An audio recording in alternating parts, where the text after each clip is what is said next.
What is poppin'? Corn doggies, welcome in. It is Just Play It. It's Christmas time, it's the holiday season, and we have a hell of a reason.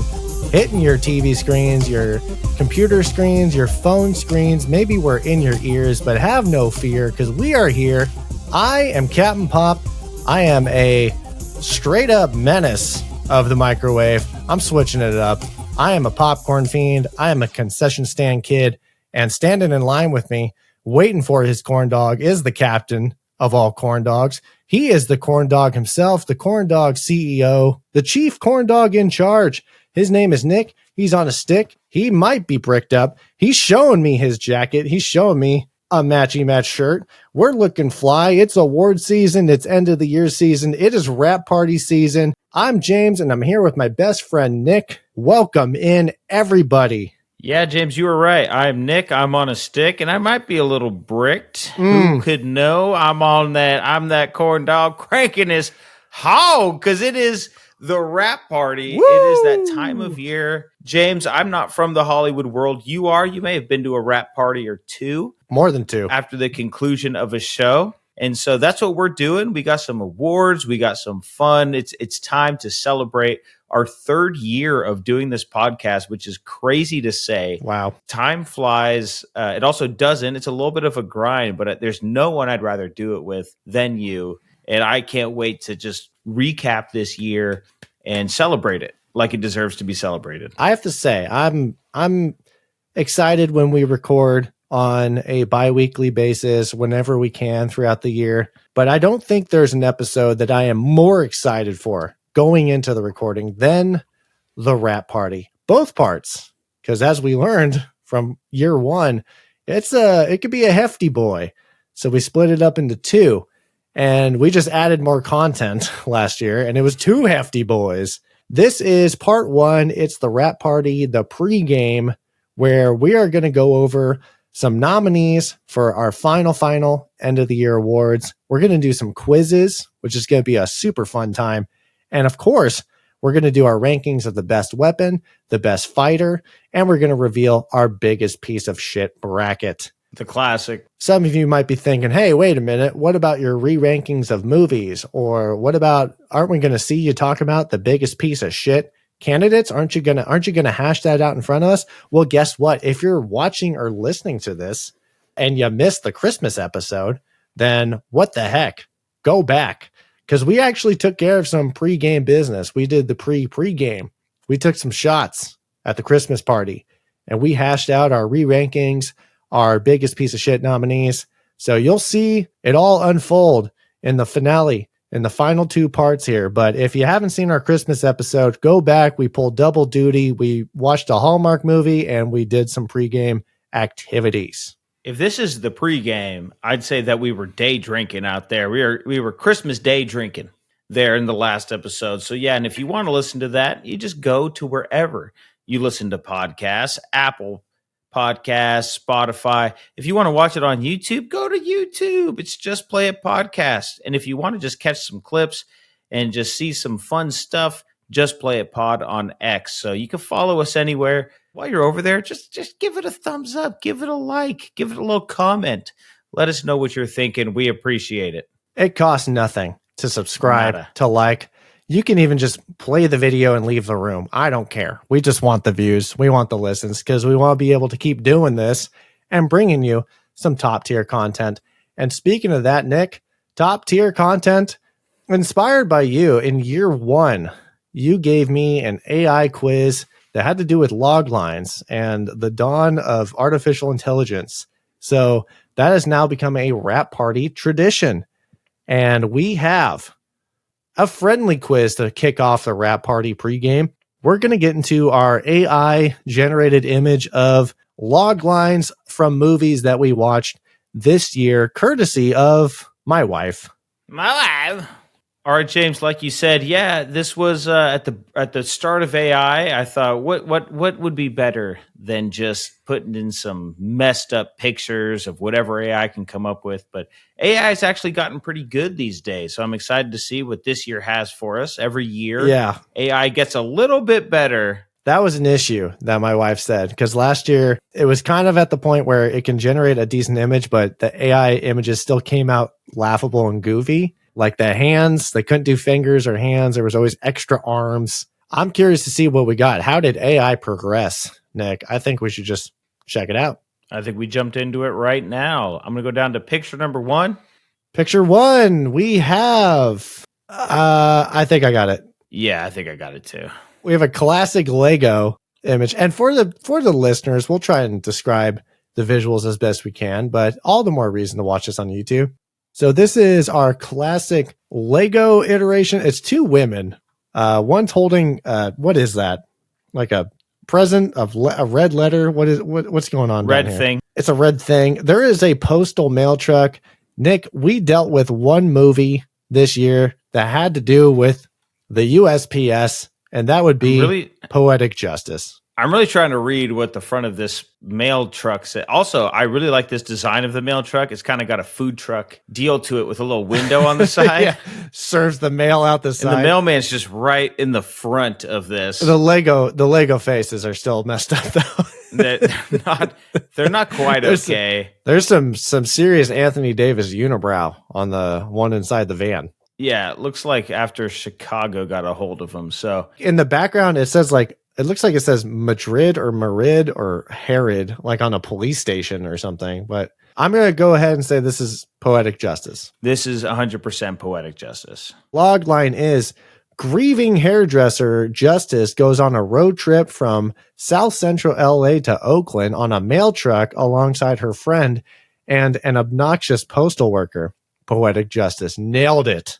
We are 1 for 1 on this quiz for fun. Can't do much more than that. All right, James. Oh, God. No. Oh, no. James, I got to tell you, I think I know what this is. Wait, okay. AI is so back. We are still cursed. What the hell? James, if hold on, any picture ever said... Oh, I got it. It's Morbin time. I got it. This AI picture is 100% Morbin time. Absolutely. Let's read the log line for us, buddy. Get this picture off my screen. James, biochemist Michael Morbius tries to cure himself of a rare blood disease, but he inadvertently infects himself with a form of vampirism instead. Morbius. That it is. Okay. 2 Tragic. for 2. 2 for 2. Scroll down. Oh, okay. All right. We get the same. Oh, I think I got it. The wheelchairs has got to be Mac. There's a lot of distinctive. Yeah. The mail truck, the wheelchair. This is 100% Mac and me. I'll describe it for the audience real quick. This is, again, just like the Morbius photo. It's that old timey kind of like Betty Boop cartoon style, except it's uncanny 3D.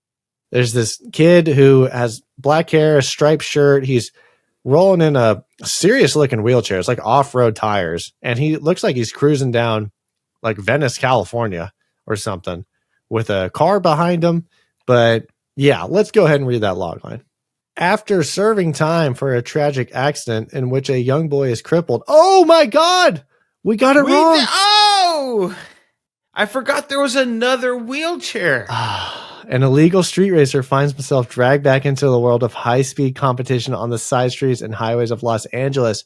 Oh my God, we got way too cocky. We're like, oh, AI is too good. It's going to make it perfect. Nope, we have to stay accountable, Nick. That one got us. I'm actually pissed. That's on us. Yeah, the car in the background makes sense now. Yes, because it looks like he's fucking ripping it downtown. All right, let's get back on track here. James, It looks like... James, I would like to describe this. It looks like 2 giant green Charbon bears sitting next to a Toy Story Woody. That's not Woody. It's Woody-esque. That's Schwoody. That's not James, I'm really confused. Bears. What had to do with green bear or green monsters or aliens? Maybe the background is some rolling hills. I'm trying to 2 big bears.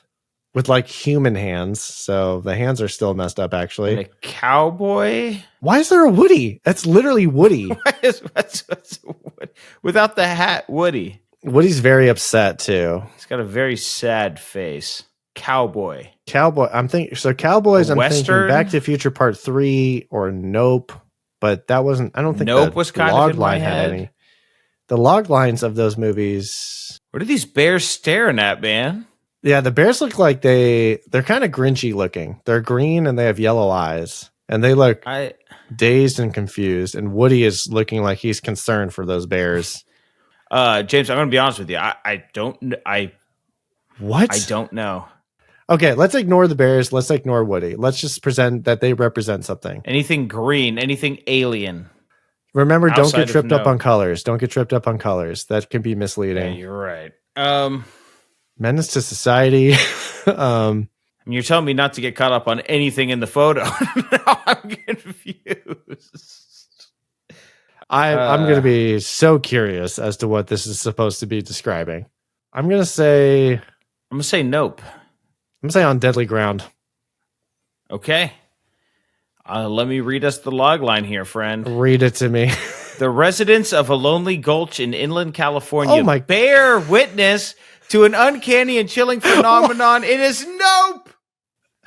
Bear witness. Why is Woody there? I guess that's a lonely gulch. Oh my goodness. Wow, what a freaking this is a team sport. So we're 3 for 4. We're on the same team. One of us gets it. Let's keep going. Oh God. Oh, yeah. Instantly. This got to be Big Trouble in Little China, right? Instantly, I'm thinking Big Trouble in Little China because this looks like we're in some sort of Chinatown. What is up with these 3 little boys that are standing with their hands on their hips, and there's a bigger man behind them? The man's as big as a building. I can't even describe this art style. It looks like it is just lazy. Wrong. It's weird. I'm a lock in Big Trouble in Little China on this one. Me too. James, will you read the log line for us? Reading it, a rough and tumble trucker and his sidekick face off with an ancient sorcerer in a supernatural battle beneath Chinatown. This is Big Trouble in Little China. Easy GG. Moving on. GG. Moving it on. I know what this is. There's 2 boys on a beach. They both look sick, like they're gonna throw up. Why is everyone in so much pain in all of these photos? There's a huge wave in the background. I have a guess. I'm like 99% confident I have this. I mean you kind of said you had an answer right away. I think we'd had the same answer. What do you think this is? This is the Lost Boys. I think this is the Lost Boys too. Yeah, so this has the Lost Boys. I know the Lost Boys log line has something about the town has more than just fun-going surfers or something like that. So I know it's surfer-oriented. So this has got to be Lost Boys. When a recently divorced mother and her 2 teenage boys move to a coastal town to stay with her father, it doesn't take long for the brothers to realize the area is a haven for something much more sinister than party-going surfers. This is the Lost Boys. Let's check out the next slide here, Nick. Okay. I think something instantly is... well, let's describe the image to the audience. There is... we're standing on ice. This looks like we're in a frozen tundra somewhere. There's firefighters. There's a huge fire happening on the snow. There's some sort of dog on a floating piece of ice that's handing a ball to a firefighter. Or is that like a snuffleupagus? I can't tell if that's his arm or a nose. Arm's got a circular nub on it. Yeah. There's a fire truck there. There's smoke. Instantly, I'm going towards a movie I already guessed, which is On Deadly Ground. This is On Deadly Ground. It has to be. Let's check it out. Logline is a blowout firefighter takes on an environmentally destructive oil corporation by causing many deaths and explosions in Alaska. This is On Deadly Ground. It sure is. Let's roll on here. Oh, this is... Okay, we guessed this movie already. For the listeners, we are looking at... This is an intimidating looking alien, dude. He's got like an American flag tattooed on his shoulder. He's wearing the stars and stripes. Why are his legs the boy's legs? They have what? It looks like What? the alien. Yeah, the alien has. The alien's got a third leg, if you know what I mean. That's not good. And then the boy, they have melded bodies. This is an unsettling. Why is he so cross-eyed? This is less of a this is less of a wheelchair resembling chair, but this has to be Mac and Me because I know it's this is wheelchair bound boy, and there's the word alien in it. This is 100% Mac and Me. This is Cursed.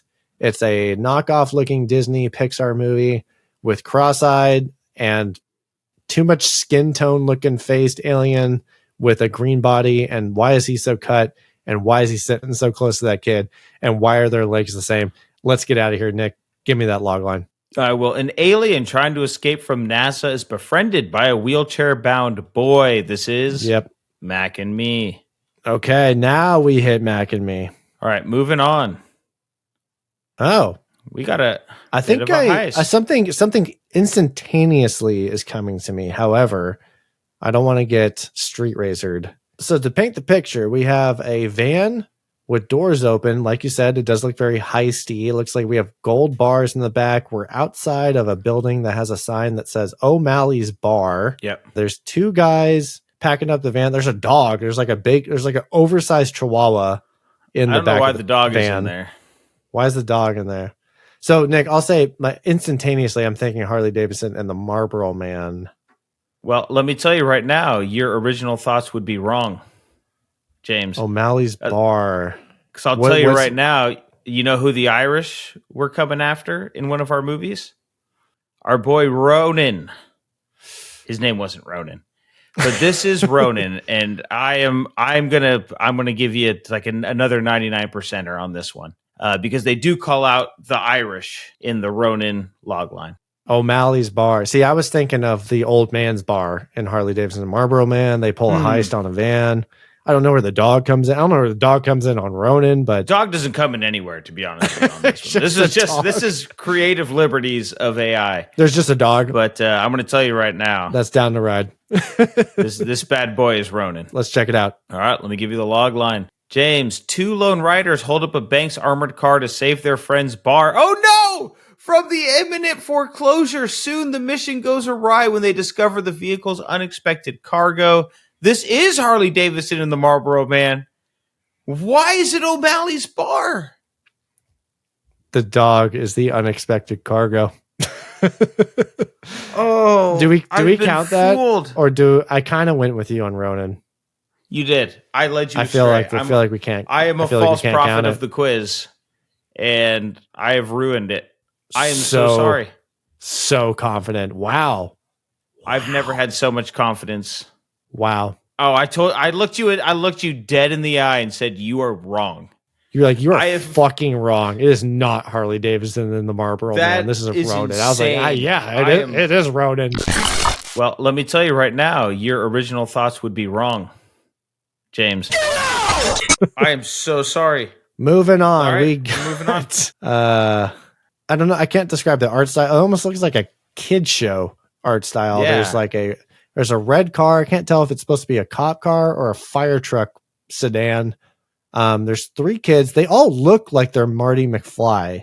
That's going to throw me off because at this point, if this is not Back to the Future, this has to be a Back to the Future. I'm just going to guess 2 because I think it probably has something to do maybe with his kids. But Marty McFly has to be in the log line, and yes, Back to the Future 2, maybe all of them. I don't know. I think all of them. But my best guess, gut reaction, which has not proven to be reliable sometimes. I would personally say Back to the Future 2. Now we can ratio this, Nick. You can throw out a different guess just in case, so we can have our asses covered. You followed me off the Ronin cliff, and I'm following you down the Back to the Future Part 2 rabbit hole. All right. Let's do this. Let's read this log line. Log line is, after visiting 2015, Marty McFly must repeat his visit to 1955 to prevent disastrous changes to 1985 without interfering with his first trip. This is Back to the Future Part 2. We are specific. We're so back. Yes, sir. And We James, are let's go ahead so and back. get to our final bonus round. Oh, good God. I forgot that Emily does this. She gives us the most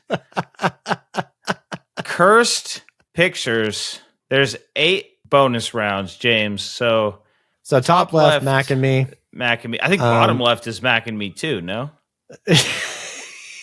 It's scary. That looks like a horror movie. Look at the people lifting up the van that says Joe's Bar. It's like they're protesting somebody. Yeah, Joe's Bar. So that's a failed Harley Davidson Marlboro Man for sure. Sure is. What's the one above it? It looks like a dog in like a it's got to be Rogue costume. One. It has to be Rogue One, I guess. Right? There's some happy Legos next to it. Yeah, what's up with the hot dog? There's popcorn. There's popcorn and corn dogs. That's like our thing. That is our thing. What on the Lego photo above, and then the one below it too. There's a literal dog that's just like a hot dog, but has a popcorn hat. Is this our podcast? Top right has to be Lost Boys. Yeah, top right is Lost Boys. I think bottom right might be Boys in the Hood or Poetic Justice, maybe? Well, we don't watch Boys in the Hood. Or I mean Menace to Society. I'm sorry. Oh, the dogs were just play it. I said that. I was like, this is our thing. Crash. This is our thing. Bottom right is Crash. Oh, okay. Well, James, let me go on record as saying I hate it. Yeah. So 8 out of 10 on the AI Logline quiz. 80%, we have the advantage of it having it be a team sport. If I threw out my other answer, we'd be 9 out of 10. But I follow you off the cliff anywhere, buddy. I don't regret it. No regrets. Still, that one still has me. I follow you off the cliff wherever you go. All right. Well, that's going to bring us to the head-to-head portion of the quizzes. This is where it gets serious, guys. We put some serious stakes on the line last year, and we're going to continue that tradition. So, Nick, our head-to-head quiz portion, we have 4 rounds. We're going to have a visual 5-question quiz to kick us off. We're going to have a multiple choice round, 5 questions each, dealer's choice, what the topic is. We're going to have our classic rapid fire round for round 3. And finishing it off, we have a little bit of a wild card for round 4. It's going to be 5 questions apiece. We have curated quizzes for each other and for you guys. We're thinking that this might be some fun quizzes that everyone can jump in and enjoy. As a reminder, the overall winner of the quiz portion gets to pick an in-theaters movie, and the loser has to buy his movie ticket and his snacks. As a consolation prize, the runner-up gets to pick a movie that's near and dear to their heart, unique to them, something they just want to revisit.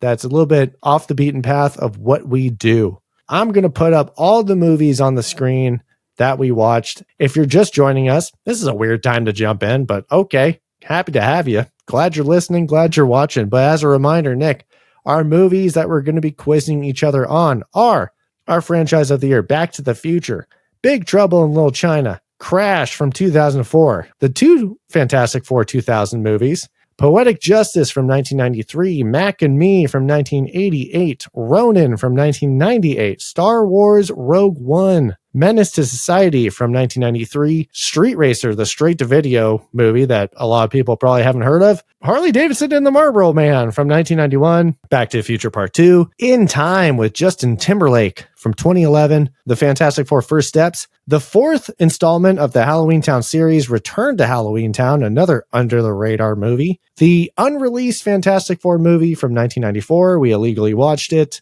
also from 1994, Steven Seagal's On Deadly Ground, Morbius from 2022, It Is Morbin Time, The Lost Boys from 1987, Nope from 2022, A Nightmare on Elm Street from 1984, Back to the Future Part 3 from 1990, and Coyote Creek Christmas, a Hallmark Christmas movie from 2021. Spoilers, I have no Coyote Creek Christmas questions.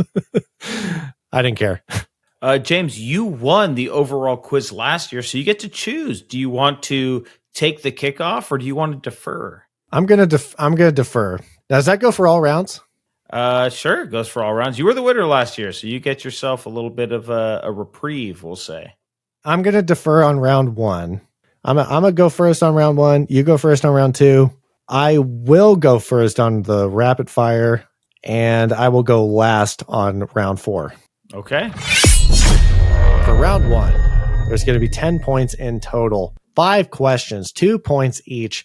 For mine, you're going to have to identify what I am calling gizmos, gadgets, and all-around technology. So I took a screenshot from a movie, 5 movies that we watched this year. 1 point is going to be identifying that gadget, that gizmo, that piece of technology. And the other point is going to be guessing what movie it's from. Now, you're probably thinking, well, if I can identify the object, the movie should be easy, right? Wrong. Because this is a situation where it is super zoomed in on that object. You're going to have to look at coloring, setting, the vibe, maybe the quality. I mean, the quality's got to go down because it's super zoomed in. But I think you're going to do fairly well. And I think the audience can also have fun playing along with this. And for these visual quizzes, we'll try to describe what we're looking at in detail, kind of voice our thoughts. And we'll start out with question number 1. And here we go. All right. Oh. What gadget? What are you looking at? What do you see here? James, I'm seeing it's a lot of black. There is a line, a semicircle line through it. What I'm really focusing on here is it looks like some green digits in the bottom left of the screen. Now I'm thinking of green digits here. Some sort of, it looks like digital clock. My first inkling here with the look is the movie In Time, where we have green digital clocks everywhere. There's a lot of green cars. Yeah, there's a lot of greens. That's where my first inkling is going. I know Back to the Future has the digital clocks on the dash, but those are red. So I'm really leaning against that right now. So I'm going to go ahead and lock in a guess for In Time. As far as what this is, I'm going to guess this might be the timekeeper's car from In Time. Let me know when you lock it in. That is locked in. Nick, I will say this. You got the movie correct. This is In Time. Way to go. Way to look at the coloring. Way to look at the cold stainless steel metal and the green ticking clocks that we're so familiar with in Time. However, this isn't the timekeeper's car. This is one of those pesky little time capsules. Those little cartridges on the go. Specifically, this is the one, what's his face? Weiss? The one that had 1 million years in the vault. Specifically is this one. I would have accepted time capsule, time cartridge. You know what? Car wasn't as much technology or I should have paid attention to the theme. Because I that may have got me there. Cars technology. Broadly. Are you ready for picture number 2? I'm ready. Let's pull it up.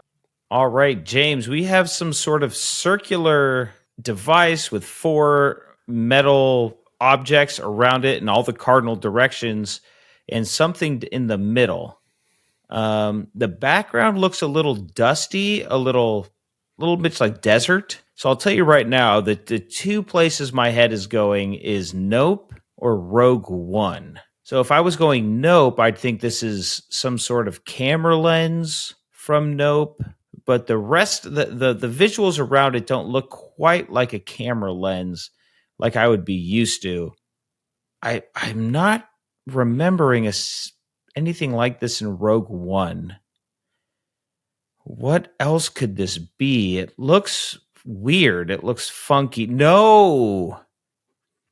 Is this the sucker device from Mac and Me on Mars from the opening scene? It might look a little too modern for that. I don't trust that. Is this what they get sucked up in? The aliens get sucked up in that weird thing? Yeah, I got to go with it. Because that's kind of all I'm going with, James. I'm going Mac and Me, the sucker-uppy thingy that gets all the aliens at the beginning of the movie, locking it in. That's the best guess I got. Nick is locked, cocked, and ready to rock. Because, Nick, you got yourself 2 points on that one. This is the NASA vacuum that sucks up the disgusting-looking Mac and Me family on Mars, I guess. I don't know where they're at, but way to That took me a identify that. minute. Way to talk that out. Way to talk yourself out of Rogue One and out of Nope. I was like, oh no. Oh nope. Hope we don't Nope. go with that. That It is took me a minute. Yeah, that is good. Nice job there, buddy. That is the NASA vacuum from Mac and Me. Way to go. Awesome. All right. 3 out of 4. Going on to question number 3, picture number 3. All right, James, we're seeing something that looks a little futuristic. We're seeing green. We're seeing 4 red dots, a green square, a symbol on there that might appear to look, if I'm talking out loud, a little imperial. So Rogue One is my first thought process. It sort of looks like the data chip from Rogue One that has the Death Star plans on it. I might be getting hyper focused, so let me zoom out a little bit. What other movie would have had something futuristic like this? Back to the Future would have had a few things. I don't think this is Back to the Future. Fantastic Four might have had something futuristic. I don't think it's that. I'm going to lock in my gut reaction. Rogue One, data chip, Death Star plans.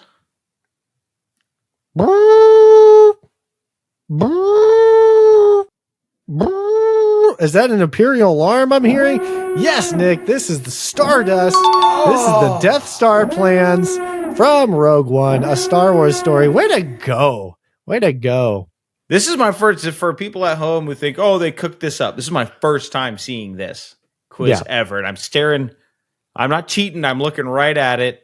That feels good. That's a 2-pointer. I don't remember that movie like shot for shot as well as some of the other ones. So I feel like this looks very distinctly Star Warsy. The color choice is the like steel gray, hints of red. I almost talked myself out of it. That was where my gut went right off the bat. Way to go. Way to go. All right, Nick. Moving down to image number 4. I feel like this is going to be an easy one.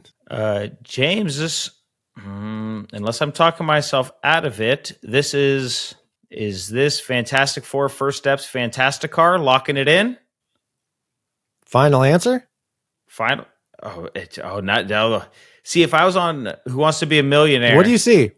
Describe it? So it looks like a jet thruster coming off of a vehicle. The vehicle looks very modern, almost futuristic modern. A lot of curved details. It's blue and gray.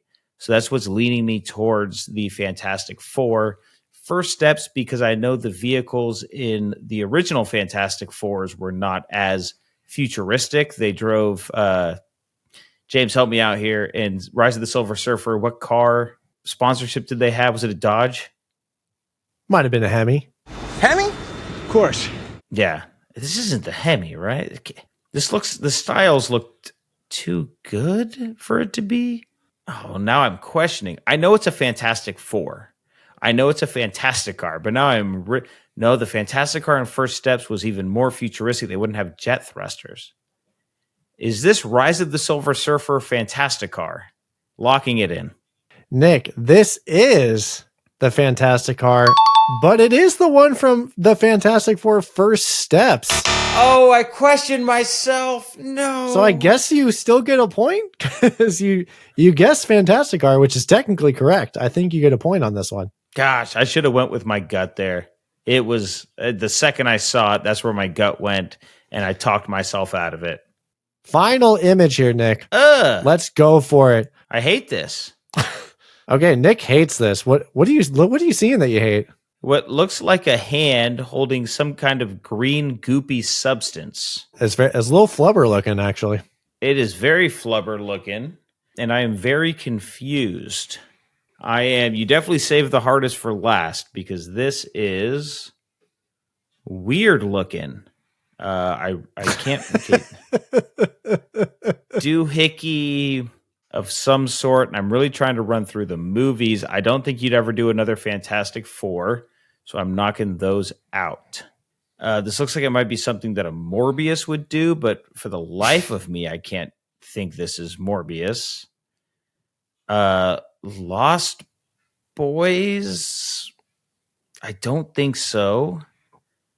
but it looks like it might be that 80s, 90s era. I can't think Big Trouble in Little China. Oh, buddy, I am at an absolute loss right now. Oh, this one got you. You're kind of cooking on the first four. This one kind of is getting you cooked. Buddy, this has me in an absolute blender right now. Bro's chopped. Oh, dude, I have no idea. Look at the coloring. I'm looking at the coloring. Green for this season immediately makes me think of Doom. But I can't think of anything for Doom. Is it 1994 Doom? No. I mean, the exposure on the camera on the fingers makes it, I mean, maybe. Goodness, dude. I am. Or is this from Return to Halloween Town? The overlaying on the fingers is weird because I thought maybe it's wasn't there like an amulet or something in Return to Halloween Town? I am just so darn. I'm going in Return to Halloween Town amulet. You're locking it in. I have no idea. Gonna lock it in? Locking it in because we can't take any more time. I'm a pretzel right now. The buzzer has sounded there, Nicholas. You are incorrect on both accounts, unfortunately. But you did say what movie this was. It was a fight scene that was in basically an all red lighting that was from the 80s. Was this Big Trouble in Little China? No. This is the green squirt gun that Sam uses against a vampire in The Lost Boys. It makes so much sense now. His finger inside of the trigger guard. Oh my god! I was interested in this because obviously when you make this quiz, you pick a photo, you zoom in, you're like, that's so obvious. And then when someone fresh comes in and you said it looks like a goo, I was like, oh, I don't know. I don't know if he's got this. Oh no, I never had that. I thought the red lighting was going to give it away. No, it makes total sense now that I'm looking at it. But yeah, I think I overthought it in my own head. That's a good one. 6 out of 10. Nice job. Way to go. All right, James. Well, now it is your turn. Oh boy. It's your turn to do a visual quiz. And James, I went with shirts/outfits. Oh, I'm excited for this one. You're going to give me the character that is wearing this shirt. And you're going to give me the movie they are from. Now, you might, again, say the same thing, but we do have some sequels in this season. So, and you might remember, that looks like that movie, but I can't remember the character's name. You got to give me the character's name. Okay, Nick. So I get 1 point for guessing the movie, and then the other point is guessing what character is wearing that shirt, correct? That is correct. Oh, boy. Okay. I feel like we have some iconic shirts. Let's go. I'm ready. Let's see if you can give me who wears this shirt in what movie. Well, they're looking very nice. What's this outfit? They're looking very nice and buff. It's a white V-neck, and there's a sick leather jacket that is black on the bottom. It's red on top. It's got a sweet gold stripe running through it. Seems like this man might ride Harleys because I'm going to go ahead and lock in Harley Davidson from Harley Davidson and the Marlboro Man. And James, you would be right. This is Harley Davidson from Harley Davidson and the Marlboro Man. All right, James, question number 2 for you. Who wears this shirt? Ooh, this is stylish. This is something's coming to mind. Looks like some khaki pants, first off, or maybe that's a belt. But this is a fly looking purple button up. It's got some blue accents on it. Very 90s looking. I don't think Michael Morbius would wear this. It's not Morbin. I think I'm going to go with my gut reaction right off the rip. And I'm going to say that this is Chicago from Poetic Justice. James, are you locking in Chicago from Poetic Justice? I am. All right, James. Well, this is Chicago. From Poetic Justice, yeah, with this fly shirt. I got you. He was doing it, James. You're 4 out of 4 on this quiz. Okay, I love it. I was not expecting you to hit me with a Chicago on slide 2. So now I'm kind of number scared. 2. Yeah, we kind of ramped it up. Outfit number 3. Okay, so we have a very generic black vest with a black leather jacket. Is this a screenshot from the movie? This is from the movie. I have cut off their head and anything that could give you too much of a hint. Yeah, it looks very Matrix-y, although we didn't obviously watch any Matrix movies. My mind goes to Trenchman, but it doesn't look like a Trenchman look from Harley Davidson and the Marlboro Man. Seems like something Steven Seagal would wear, but I don't think it matches on Deadly Ground's costume design. Gosh, what would this be? This looks dated. This looks like it's like early 2000s and older. I don't think this is anything newer than that, albeit we don't really watch a whole lot of. You know what? I think I have the movie. I don't know if I have the character, however. I feel like you had some deep cuts. Did you have some deep cuts on characters? This is a deep-ish cut. This might be one of the harder ones. I think I have the movie. If I don't remember the character's name, can I give you the actor's name? Give me your best guess on the character's name. Or even the title the character holds. I might even give you that. But it's got to be movie related. The title the character holds? Just throwing that out there. Oh, God. Now that threw me. Like, you mean I'm detective or something? Or like marshal? Or just take that as you will. I'm not trying to help. Oh, gosh. Well, no, you just threw me off. Oh, actually, I was going to go one way, but you did kind of give me a clue, unless you fucking misled me and like high IQ'd me. I think this is Time Cop Leon from the movie In Time. I think this is Cillian Murphy's character locking it in. And James, the clue helped you. This is Raymond Leon. I said I will accept Timekeeper, and from the movie In Time. Where were you leaning, though, out of curiosity? Ronan. I thought this was like Ronan. I thought this was going to be Sean Bean or Stellan Skarsgård from Ronan. Oh, that's a good one. No, you threw me a bone there. You threw me a bone there. I did, with the title of Timekeeper. That's where I was going with. James, you remain a perfect 6 out of 6 on this one. That was hard. That was very hard. That was the hardest one, I think. It's pretty fly jacket. All right, James, question number 4. Okay, so we have a Bonds-looking white tuxedo. Who wore this? It's a white guy, which doesn't help. Does appear to be. I tried to get his skin tone out of the picture. There's like some fingers in there too. What the hell would this be? Who wears a white tuxedo? They do get progressively harder, as you've noticed. But this is an iconic scene. I'll give you that much. An iconic scene. I think it's fairly iconic from importance. We'll say that much.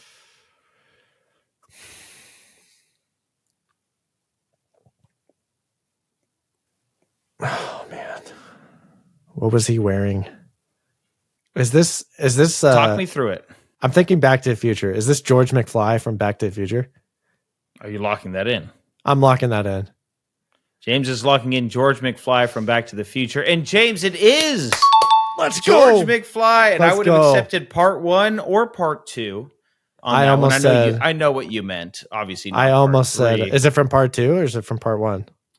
The picture itself is from part 1. He does show up in that, obviously, from part 3. This is after he knocks out Biff and he's pointing at him. That's where you see the fingers. Hey, you, get your hands off of her. Exactly. So I almost went Biff Tannen, but I think Biff is in a more of a tan brown jacket wearing a tie, not a bow tie. Tan. Yeah. Just like us. We have tan in jackets on. James, great job. George McFly, way to think through that. As you've noticed, this has gotten progressively harder. So, James, number 5. That wasn't easy. Yeah, that wasn't easy. Might be the hardest outfit that you can get. Is it a naked Mac and me? Are you ready? I'm ready. Hit me. Whose outfit is this? This ain't hard. What a mislead. This is Ioan Gruffudd as Reed Richards, who is stretching out his arms In street clothes, that also stretch that we said didn't make sense. He's in a nightclub. This is his bachelor party. And Fantastic Four, Rise of the Silver Surfer. Are you locking that in? I'm locking in Stretching Arm Reed, yes. James, great job. This is Reed Richards from Fantastic Four, Rise of the Silver Surfer. I don't know what gave it away. The vest. It's got to be the vest. It's got to be the vest. That was good. That was good. That's where I said I'm going for some lulls. That's a lulzy. All right, Nick. Well, let's move on to round 2. Going back to back, I need to set the standard for round 2. So, Nick, explain what quiz you have cooking up for me. James, round 2 is this is a fun one. So this is multiple choice. Okay. I'm going to read you a Rotten Tomatoes review. All right. Now, this review is not going to be a good review. It's going to be a bad review. And we adopted the tradition of having the bad Rotten Tomatoes review later in the podcast. So I thought, hey, you know what? Let's capitalize on that. So I'm going to give you a bad Rotten Tomatoes review. You're going to tell me what movie it's from. I'll let you know right now, there will be little hints in the review that will tell you what movie it could be for. Okay. Review number 1. It's not particularly fun, funny, or engaging. It's mostly bland and forgettable. It has a couple good gags, but it hardly maintains its runtime. Some of the practical effects come off as more gimmicky and dated than creative, and most of the fighting isn't anything special. James, is this from A, Ronin, B, Big Trouble in Little China, C, The Lost Boys, or D, Coyote Creek Christmas? I had an answer before you listed them off. I'm going to lock in B, Big Trouble in Little China. James, your instincts were correct. You go with your gut. That is Big Trouble in Little China. Great job. Okay. Review number 2. The movie was good at the beginning, but then it slowly started to get worse. It seemed to be getting more and more cringeworthy as time went on. This could have become a new sci-fi milestone if it wasn't for the poorly executed script, stiff acting, and highly predictable plot. You may want your time back at the end of this film. Is this from A, Mac and Me, B, In Time, C, Rogue One, or D, Nope? I think this review has very similar feelings to how we felt about this film. And again, I did have an answer in my head before you list off the answers. And if there's clues in the review, the word time was put out a lot there, friend. So I am locking in B, In Time, and hoping that's correct. And James, again, your gut, you go with it. You don't let the answer sway you. It is B, In Time. That is correct. Phew. Okay. I'm surviving. You're surviving out here, dude. I'm surviving out here. Let's go. Doing your thing. All right, James, review number 3.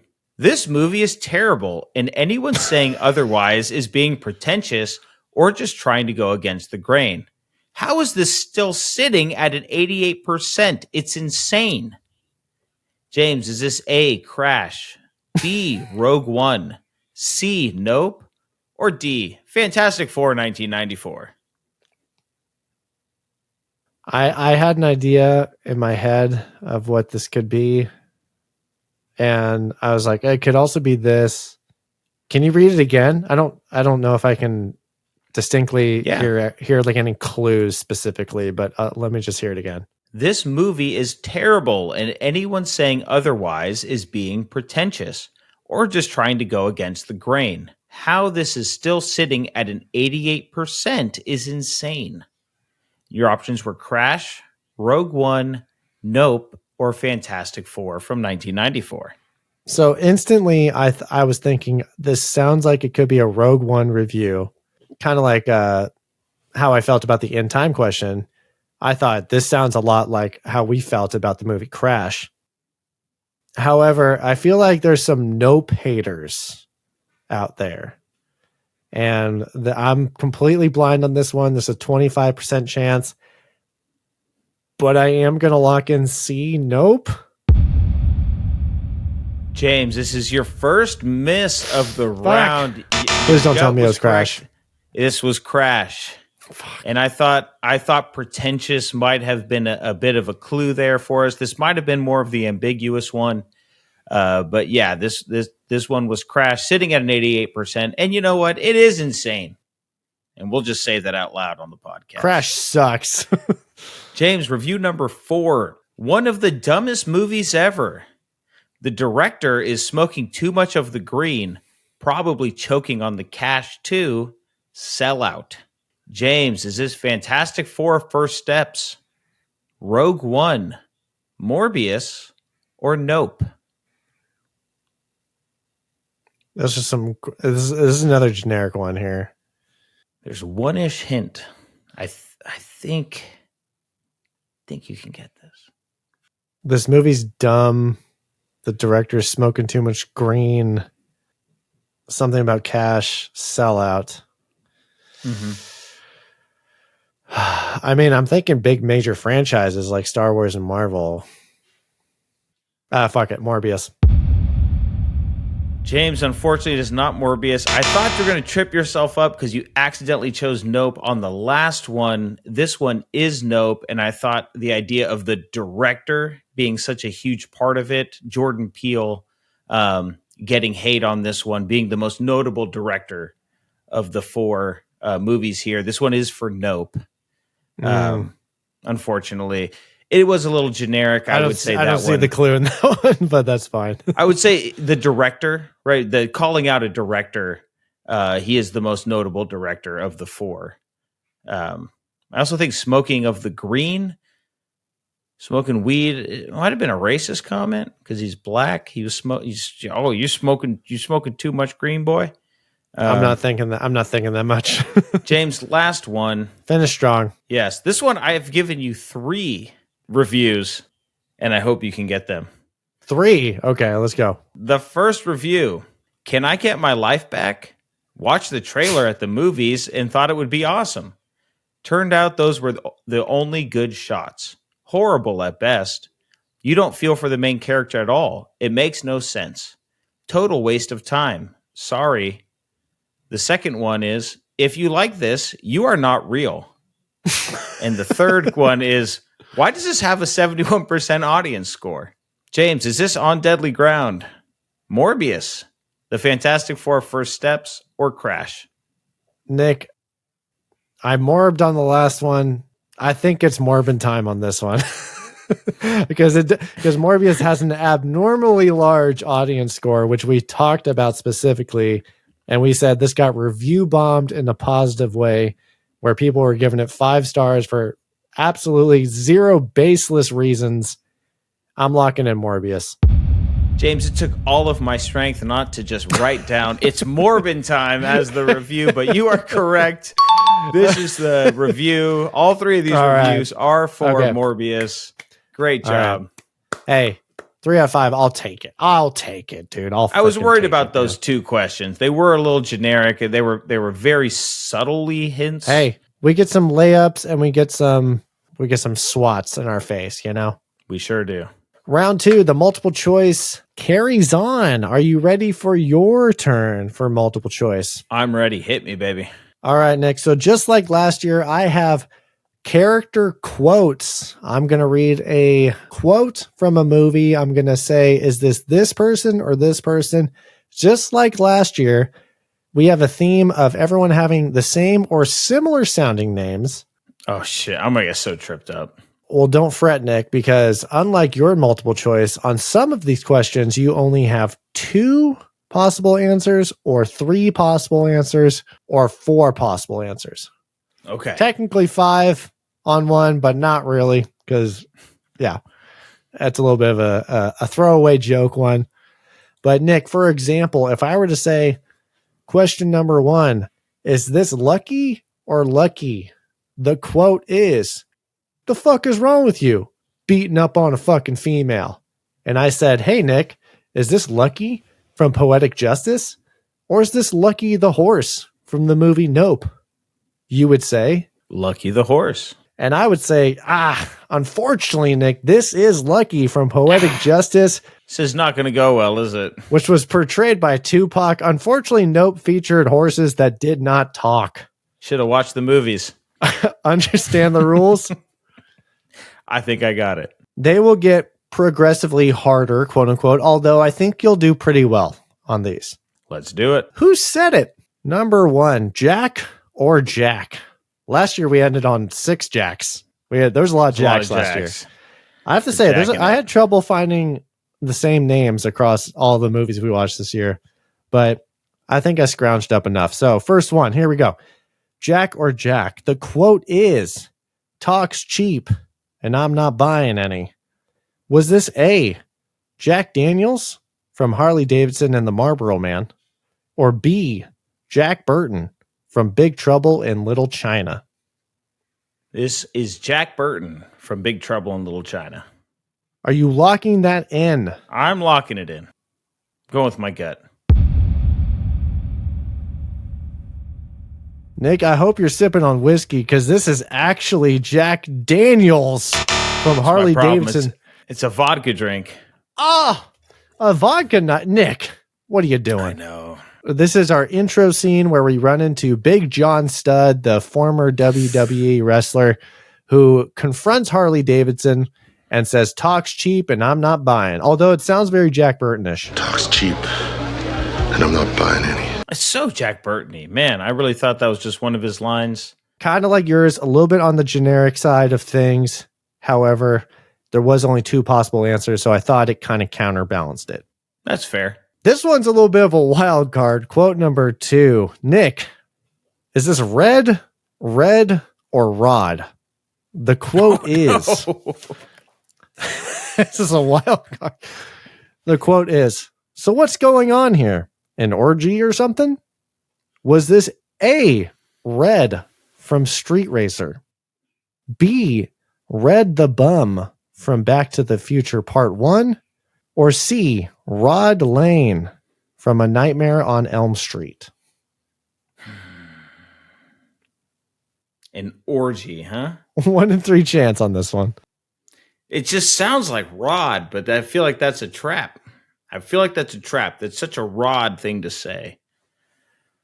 I feel like when he showed up in the backyard and scared everybody, he's like, what's going on here? An orgy or something? I feel like that could have been a quote, and for some reason I can't place it. I don't feel like it's a Back to the Future question, although they've thrown out some wild cards before. Street Racer Red. I mean, that sounds just about as unhinged for that movie. I'm gonna go Rod. It sounds like Rod. I'm locking in Rod. Locking in Rod. Good thing Rod is rodded up and has a small pecker because it is Rod Lane from A Nightmare on Elm Street. You nailed it. Rod had very limited scenes, and it was that scene where he showed up in the backyard. That's what I thought. With a young Johnny Depp and Nancy and Tina, and said, hey, what's going on here? Some kind of orgy or something? So what's going on here? An orgy or something? But I thought throwing in Red from Street Racer, I thought he could say something like that. He says a lot of weird stuff. I don't remember a lot of quotes from that movie. Mainly one. I remember anytime Johnny was said. Hey, Johnny, why don't you race? You fucking faggot. Oh! If you said the quote was, hey, Johnny, I'd have it. Well, Nick, speaking of Johnny, that's going to segue us perfectly into quote number 3. Is this Johnny, or Johnny? Oh, shit. The quote is, if Sue finds out, you're going to get an invisible kick in the nuts. Was this A, Johnny Storm from Fantastic Four 2005? B, Johnny Storm from Fantastic Four, Rise of Silver Surfer from 2007. C, Johnny Storm from the Fantastic Four First Steps. D, Johnny Storm, the Fantastic Four from 1994, the unreleased Roger Corman production. Or E, Johnny Wayne from Street Racer. Well, obviously the inclusion of Sue really makes me feel... This is the 5, but technically 4, yes. Yeah. Johnny. I'm going to go with Silver Surfer because there's the bachelor party scene where they're out. Obviously, you just guessed the scene where they're out dancing, and I feel like Johnny said something to him after the bachelor party it's a quote unquote bachelor party. They just went out to a club real quick scene. So I'm going to lock in Fantastic Four, Rise of the Silver Surfer, Johnny Storm. Final answer. Nick is locking in Chris Evans, Johnny Storm. Nick, that is the wrong moments, but the right movie. The right movie. Yeah, there you go. You got this one right. You said that this was something that happened after the bachelor party. However, if you knew Reed Richards, you know that he was so distracted by science stuff that he was ignoring his wedding duties. So Johnny Storm finds him in his lab doing some sort of experiment when he should be getting ready for his wedding. And this is when he says, if Sue finds out, you're going to get an invisible kick in the nuts. Because Silver Surfer is when they were comfortable enough to have that interaction. So like number one, they were still really jarring each other. So I thought Silver Surfer was a safe place. A little raunchy for a very rare PG rated superhero movie, I might add. Moving down to quote number 4, we have Michael. Is this Michael, or Michael? The quote is, you know, the whole near-death thing is very, very chic. I read it in Cosmo. Was this A, Michael Morbius from Morbius? B, Michael Emerson from The Lost Boys? C, Michael Cruz from Mac and Me? Or D, Michael Jennings from On Deadly Ground? I feel like this is just a 25% chance thing. From Cosmo, the near-death thing. I'm Morbin. I'm going Michael Morbius. Locking it in. Nick, I too morbed on a question and got it wrong. But then I morbed on a question and got it right. And that is right. This is Michael Morbius. Says it to Martine on that ship in the lab when they're doing that illegal experiment on his spine or whatever. It felt very like casual, like trying to be a cool line, but it's not. Yep. Very Jared Leto. And that's where I went with it. You got 3 out of 5. Let's see if you're going to beat me on this one. This one is a little bit unconventional. Okay. Because for quote number 5, we have Marty or Marnie. Now the quote is, I'm from the future. Is this A, Marty McFly from Back to the Future? B, Marnie Piper from Return to Halloween Town? C, neither Marty McFly or Marnie Piper says this? Or D, both Marty McFly and Marnie Piper say this? I'm going both. Marty does say this to Doc. Wait. Does he ever say this to Doc? Yes. In number 1, he says this to Doc. I don't know. Does he say those exact words? Marnie definitely does to her grandmother up in the castle. I'm your granddaughter. I'm from the future. And she's like, I know. It was a great Marnie impression. It's a wonderful Marnie impression. So Marnie definitely says it. I might be just looking like a fool if she doesn't, but I'm like 95% sure Marnie definitely says this. Or it could be neither. Maybe neither of them explicitly say it. I'm from the future. For Marty, it's from the future. Maybe does he say specifically, I'm from the future? That's a really weird thing for Marty to come out and just say to Doc, because I feel like Doc usually explicitly knows that. But maybe Marty doesn't say it. Maybe she just says, I'm your great-great-granddaughter. Maybe she doesn't say I'm from the future. This might be a trick question. C, neither. I'm playing the trick question game. C, neither. Lock it in. Bam! Nick is locking in C, trying to beat me for the multiple choice round. Did he do it? No. Nick, you should have went with your gut because it was D. Literally, both of these guys. Both of these guys say, they literally say, I'm from the future.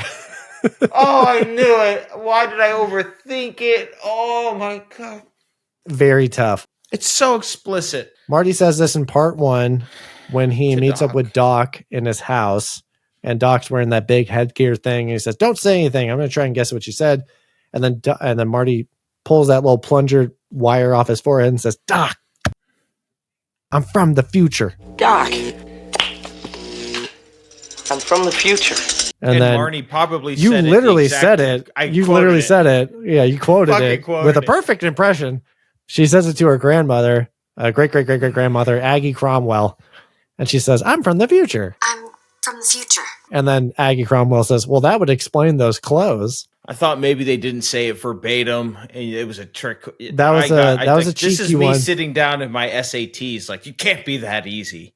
Nick, we tied on the multiple choice round 3 apiece. Things are going to get real serious here with the rapid fire round. We divided up our slate of movies in half. Nick, you took the odd episodes. I took the even episodes.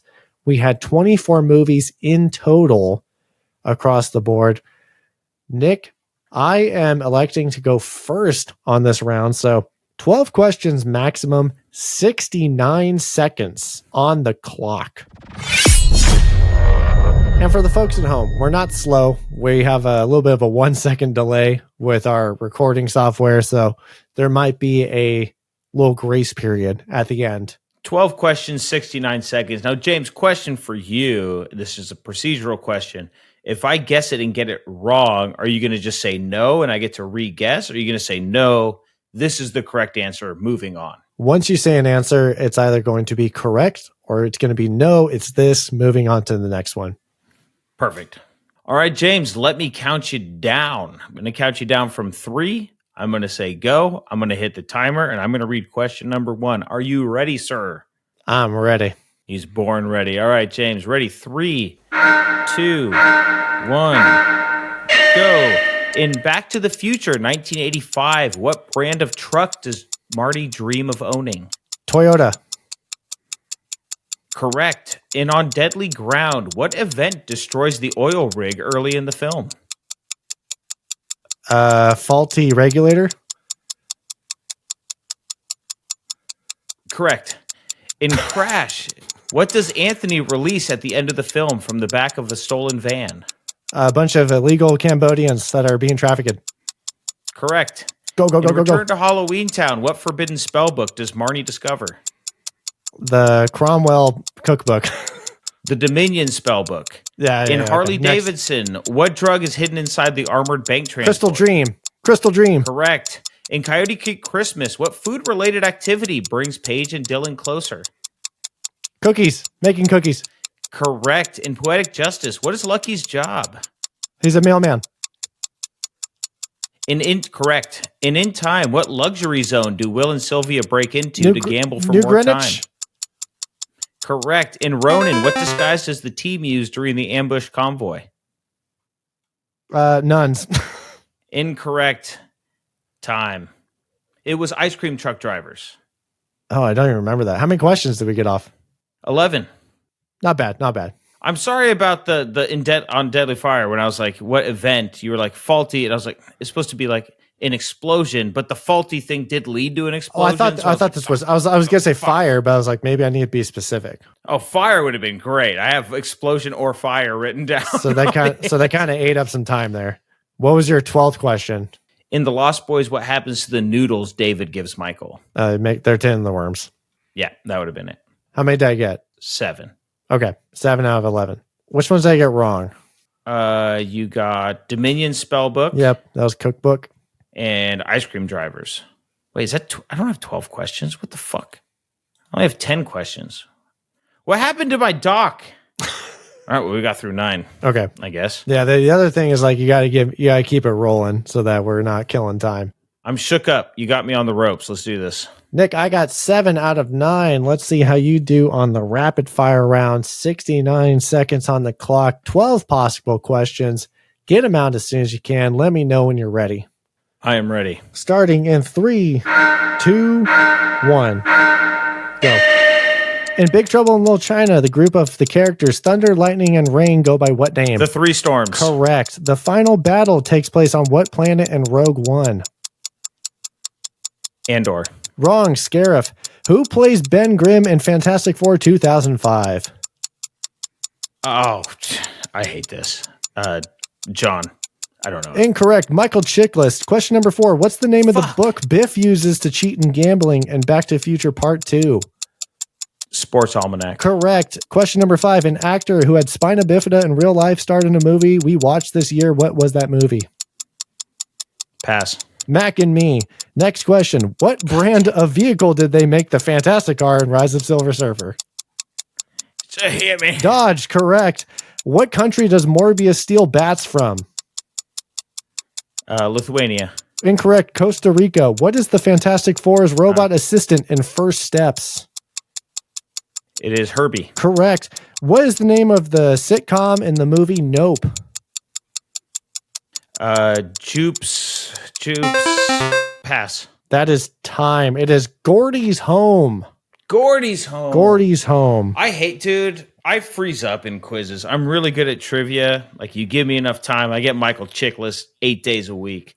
Nick, the rapid fire usually gets you, unfortunately, but you got 4 out of 9, which is way better than 2 out of 12. Right, we do that. Nick, for funsies, question 10, I said, instead of the classic Mole Man moniker, the unreleased 1994 Fantastic Four movie, Jeweler. Use what name for this villain? Yes, it is the Jeweler. In Back to the Future Part 3, what dance does Marty do to evade Buford's bullets? The moonwalk. And lastly, just name a vehicle that raced in the movie Street Racer. Oh, God. I don't. Did a Mazda Miata race? Not a Mazda Miata, but a Mazda Speed 3, a Honda S2000, BMW 5 Series, Nissan 350Z, Nissan Skyline, Scion XB, Subaru Impreza, BMW 5 Series, Subaru WRX, and Toyota Supra. I even took background cars that were drag racing in the background. All right. Okay, Nick, you got 4 questions here. Behind the 8 ball, I'm used to this position on these quizzes. All right, Nick, I'm also receive on this one. I'm going to go first for round 4 here. Let's set the bar. Round 4 for me, this is the 2-parter, so I'm hoping this doesn't get too... I'm hoping maybe you forgot a little bit from our first AI quiz, because this is a section I'm calling Mad Libs. You know the old game, Mad Libs. You get a phrase, and you get to fill in the words that go in there, except I took 2 words out of a log line, and you're going to have to give me the words that belong in that log line. All right. Are you ready, sir? I am ready. Hit me, dog. All right, James. Our first movie is Crash. And now these are log lines I pulled straight out of our documents. So they were read on the podcast. These have not been updated since. Okay. These are set in stone from what we've reviewed. So Los Angeles citizens with vastly separate lives blank in interweaving stories of blank, loss, and redemption. For the first word, I'm going to say it could be on the nose of Crash. And I don't know if you're going to also accept similar words, but I was going to say collide for the first one. And the second fill in the blank for this Mad Libs, I was going to say love. James, you have 1 out of 2 correct. Collide was the exact correct word. Okay. But the second word was race. Oh. This movie is a lot about race. So Los Angeles citizens with vastly separate lives collide in interweaving stories of race, loss, and redemption. Would you accept Crash if I said Crash? It's a good question. I haven't thought about it. Probably, yeah. Well, you have like a list of like similar words, right? That would be accepted, or like you're going on the fly. No, I can't expect you to get verbatim. I have it, like a radius of there's a 1 out of 2. There's a zone there. So yeah, so this round is 10 points possible for the folks at home. Yes, 2 points per question. 5 questions. Okay. 2 points per. All Correct. Right. Second question. James, your second movie here is Ronin. Our logline is a freelancing former U.S. blank agent tries to track down a mysterious package that is wanted by the blank and the Russians. Okay. Well, this was given away by, I believe, the AI logline. Something that you were very passionate. I gave it away. It wasn't in the log line. I gave it away. You were very passionate. It wasn't even for Ronin. Wasn't even in the log line. This is why I was so mad about it. I think the first fill in the blank, because it's a U.S. blank agent. Yes. I'm going to go CIA or intelligence. And then the second, I'm going to go Irish. Fill in the blank. On the nose, buddy. It is a freelancing former U.S. intelligence agent. Okay. Like you said, tries to track down a mysterious package. You said CIA or intelligence. Okay. So that is correct. Okay. Tries to track down a mysterious package that is wanted by the Irish and the Russians. And this is why the AI picture that said O'Malley's. You were like, it's Irish. It's Irish. It's so I just put this down in the document. It's part of my quiz. Thanks, Emily. The fact that Harley Davidson, the Marlboro Man, had O'Malley's in it And a Chihuahua. makes no sense to me, but here we are. So, James, 2 out of 2 on that one. All right, let's keep it rolling. One that came up in the AI quiz. Let's check your memory here. This is Street Racer. After serving time for a tragic accident in which a young boy is blank, an illegal street racer finds himself dragged back into the world of high-speed competition on the side streets and highways of blank. Well, we know it's crippled. Because It is crippled. because of that damn AI quiz. That Yes. ruined this section for you. I did kind of forget. Is it LA or California? What are you locking in? Or Los Angeles? I don't know. I'm just going to go with Los Angeles. James, you are correct. The answers I was looking for are crippled and Los Angeles. Dang. I'm going from a sincere thanks, Emily, to a sarcastic thanks, Emily. You ruined this last round. I really wanted to hear you guess crippled, but here we are. I wouldn't have got that. Emily, you did a great job. Thank you for your help in this episode. Big assist. She made the AI quiz, so that is a surprise to both of us. What a woman. So glad you married her. Your wedding attire is what we're wearing tonight. A little shout out. It's available Bing, at bang, justplayit.com. I'm just kidding. We don't have a website or merch yet. James, your fourth question here is from Fantastic Four 2005. A group of astronauts gain superpowers after a blank radiation exposure and must use them to oppose the plans of their enemy, blank. I'm trying to think of the best word for the first one. I'm going to go with cosmic on the first word. And the last one, is that, read it again? And must use them to oppose the plans of their enemy, blank. Dr. Doom? Dr. Victor Von Doom is correct, and so is cosmic radiation exposure. So a group of astronauts gain superpowers after a cosmic radiation exposure and must use them to oppose the plans of their enemy, Dr. Victor Von Doom. I was going to go outer space, but I thought, wait, this is only one word.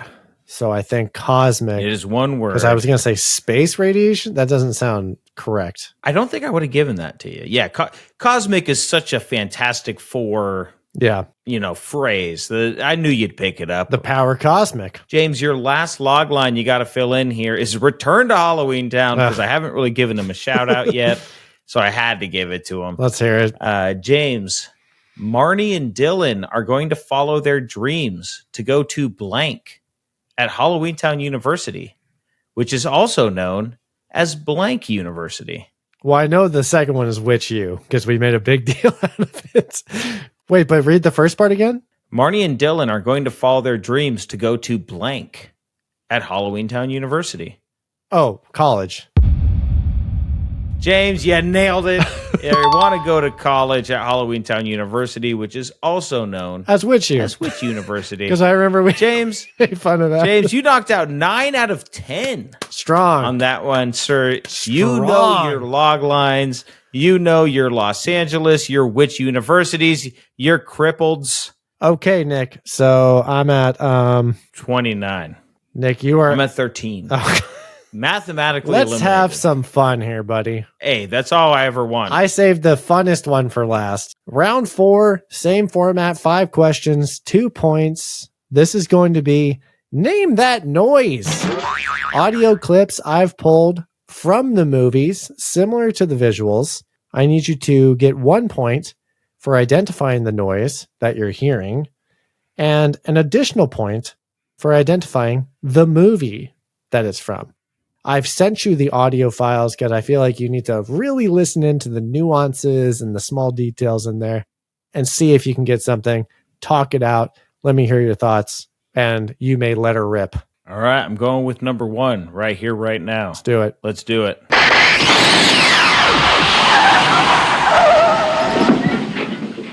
Be as specific as you can be with moments. I will give some little leeways here and there, but this one is iconic.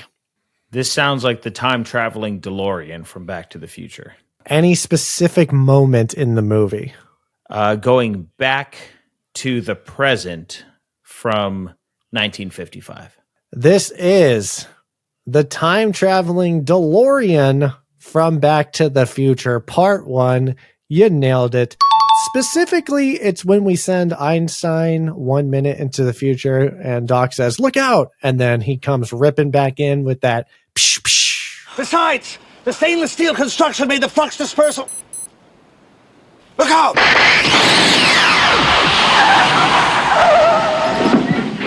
But that's a 2. That's a 2 out of 2. I'd love to see it. You got the sound DeLorean Back to the Future. Let's move on to clip number 2.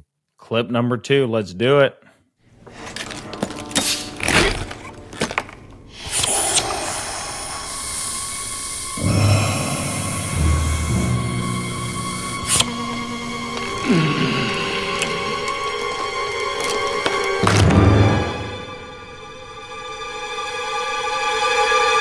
You can play it again. You can get there. Yeah, I'm going to play it again. Listen to those sound effects. Listen to those sound effects. I hate getting thrown off. I hate getting into one moment because my goodness, did that sound like Darth Vader? Nick, that sounded so There much. is something in this sound design that is supposed to remind you of something in the same movie, but it's not who it is.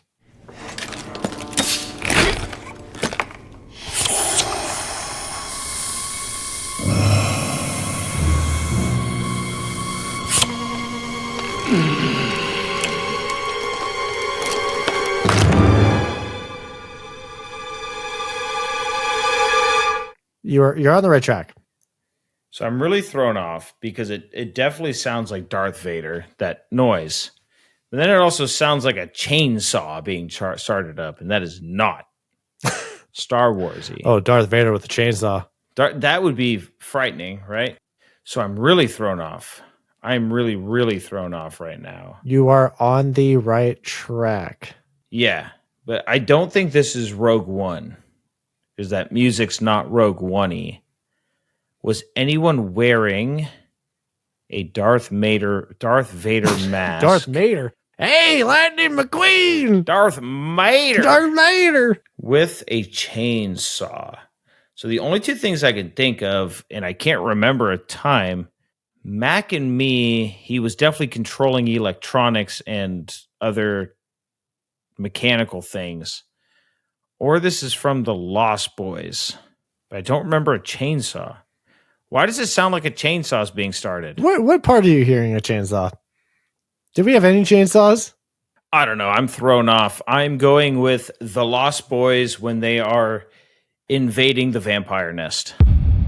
Nick is locking in Sounds the like Lost the music Boys. For it. Nick, I said you were I don't feel good on about the it at right all. track. I wanted you to stick with Rogue One because this is Saw Gerrera with his. Why am I just? This is Saw Gerrera's breathing apparatus. Why am I not? It is when he has Bodhi in his captivity.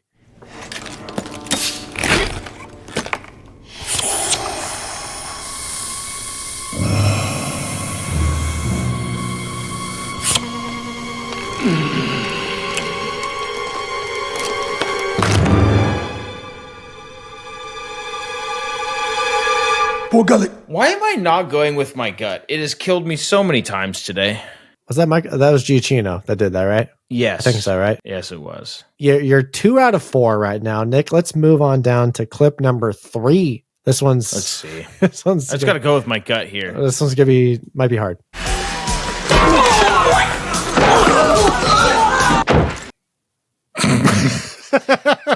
So what is that?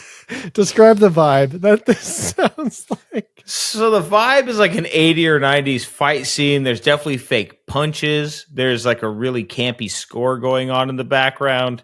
Let's hear it again. Try to differentiate the sounds.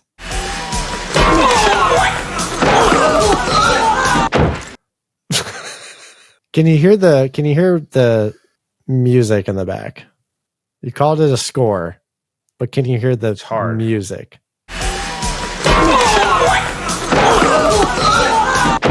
What does it sound like? Try to drown out the cartoonish sound effects and listen to the music. It's very hard to do. Let me see.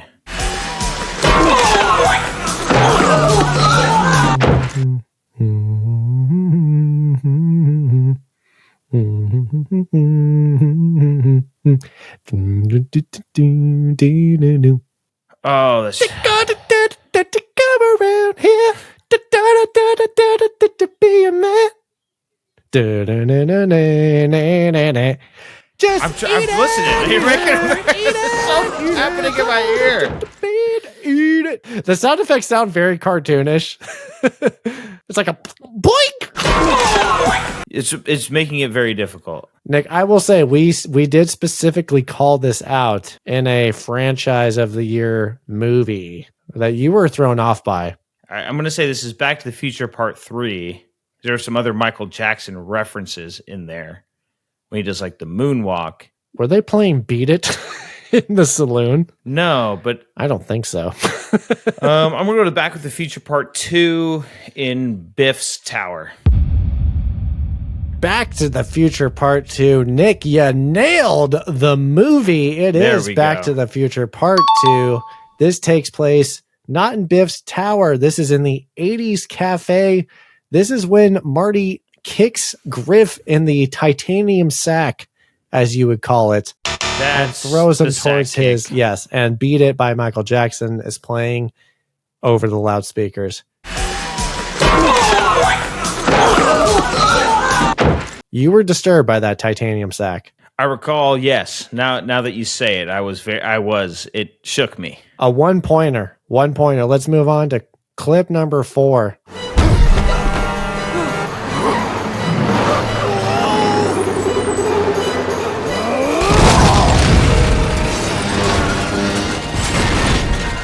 All right, what are you hearing in this one? It sounds like a car driving erratically. Other cars are honking at it, and then it crashes. Give it another listen.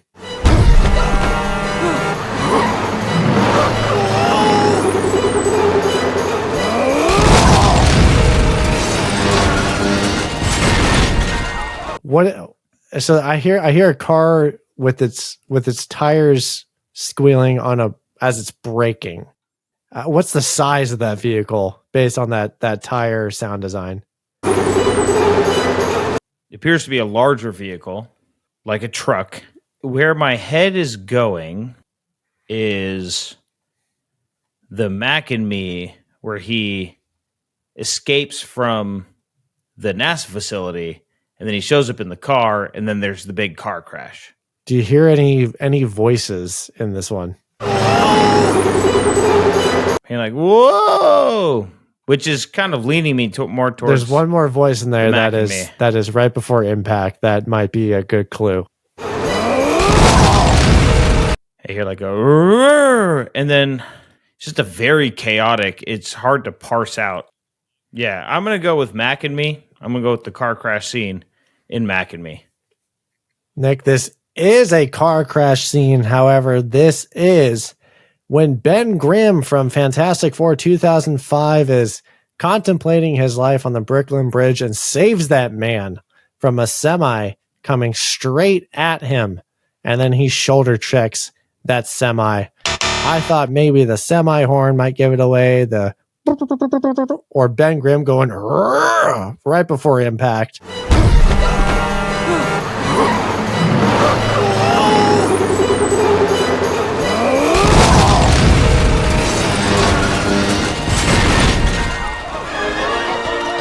But I guess this quiz is a lot harder than it sounds. Pun intended. It is. It is. All right. Well, let's see. Also, there was a little bit of a hint there on my visual quiz and my audio quiz. both question number 4s had to do with a Fantastic Four movie. Never put that together. It's a little bit too Easter eggy. Nick, let's finish off with clip number 5. I totally forgot what this one was. Let's hear it. Literally.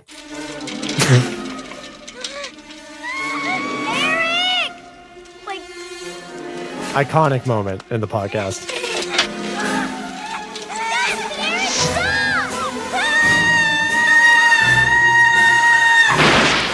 Why am I not placing this?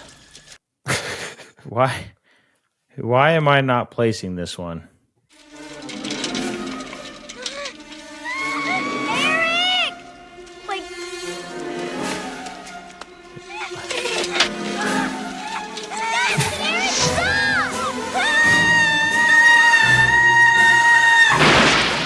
Very iconic to the podcast. Iconic to the podcast. And Paul Rudd. This is the Cliff Yeet in Mac and Me. Wheelchair yeet. Homeboy. Let's go. Wheelchair yeeting off of the cliff. Took me a minute. Sounded like a girl's voice, which is what really threw me off. That was neighbor girl Debbie calling out for Eric.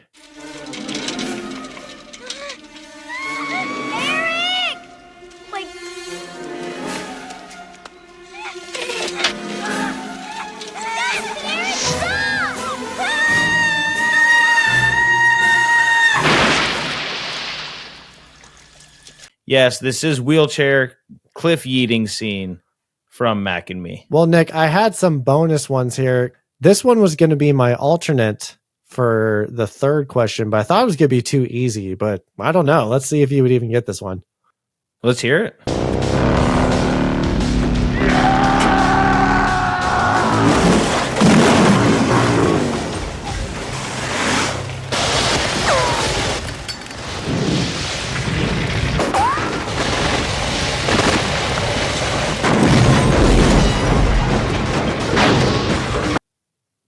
I feel like there's a handful of movies we've watched this year that have sound effects as such.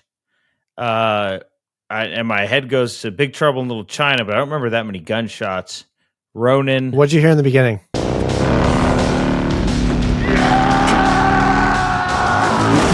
helicopter, which makes me think Harley Davidson and the Marlboro Man. Nick, it is Harley Davidson and the Marlboro Man, but it's actually a motorcycle you're hearing. This is when Jack Daniels comes ripping up to the scene and motorcycle slides into the trenchman and lights the gasoline trail on fire. That's right. The hero move. That war cry. The yeah!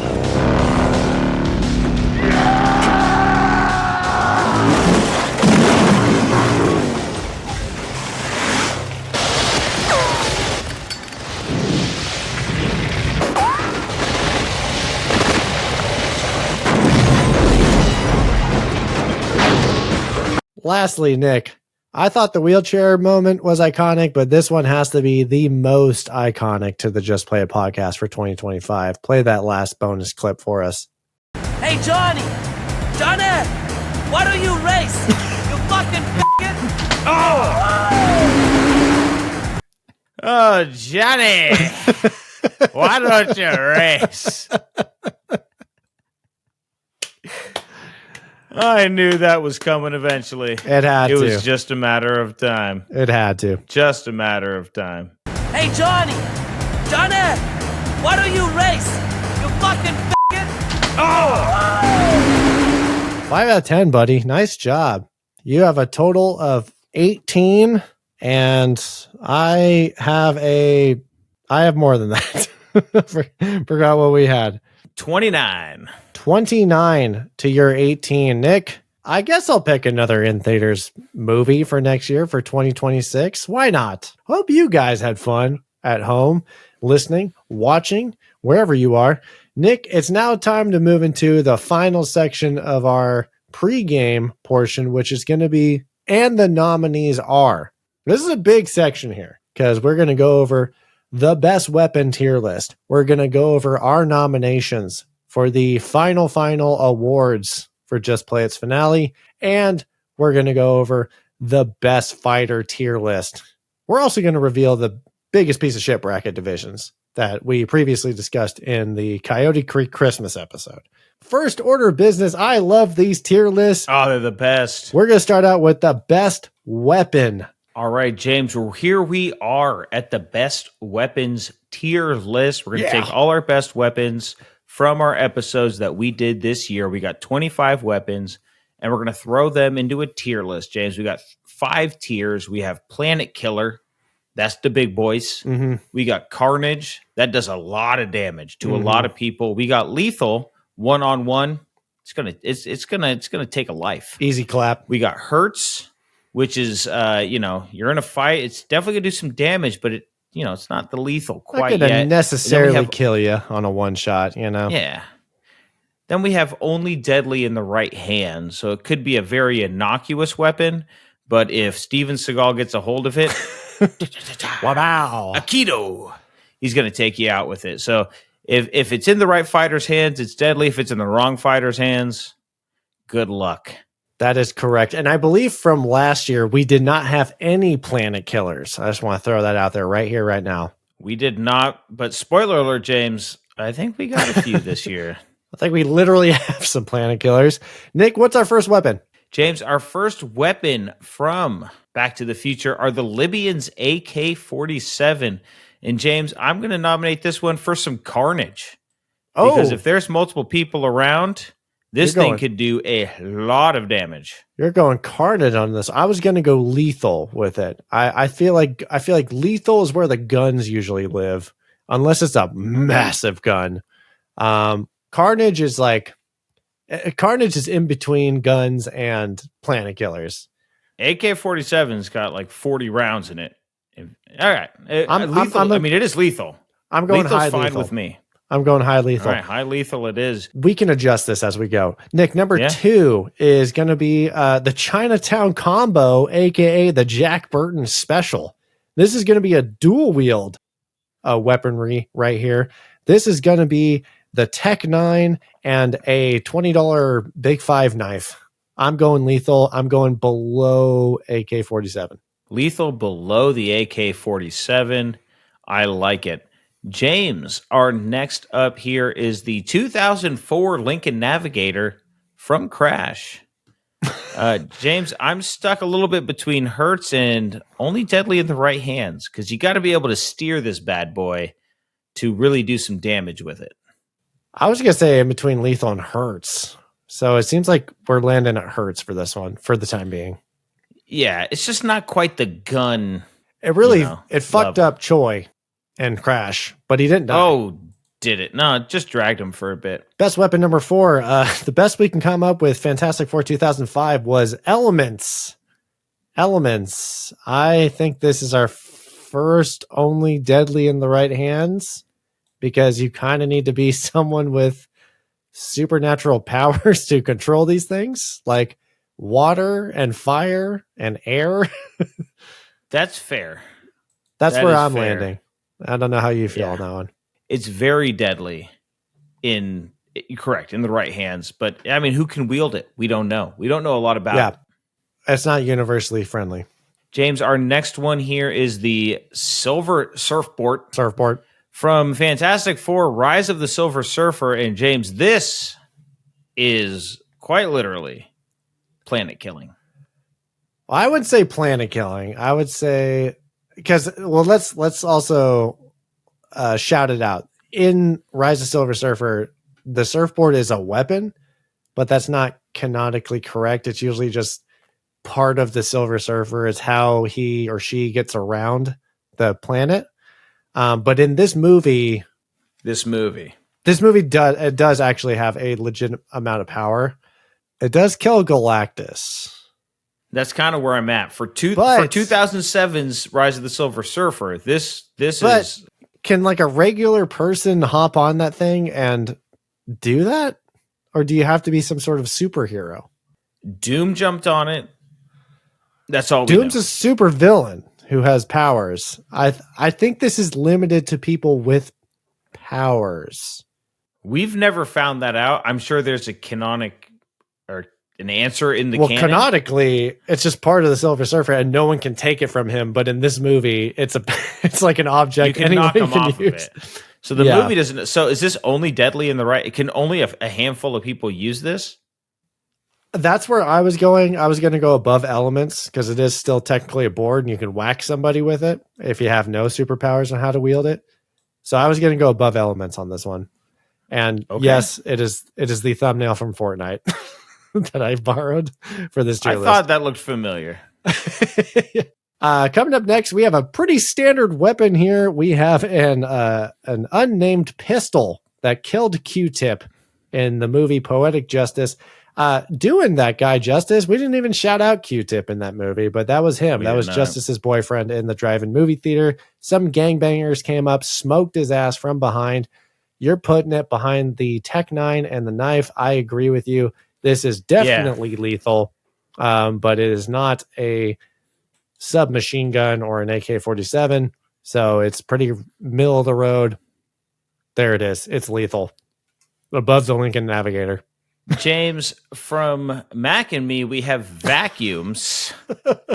So this vacuum has sucked up Mac. I think it's just the Earth vacuum that sucks up Mac. We didn't really put the Mars vacuum that sucked up the whole family, I don't think. We just said vacuums. It doesn't seem to do a lot of damage. It doesn't hurt them. It really just traps them. So I think I'm going only deadly in the right hands. I mean, it would definitely hurt if someone smacked you in the head with it, but yeah. Let's just say I don't want to be the fighter to get this weapon. We're going below elements on this one. Yeah. Oh, yeah. This is probably the lowest weapon.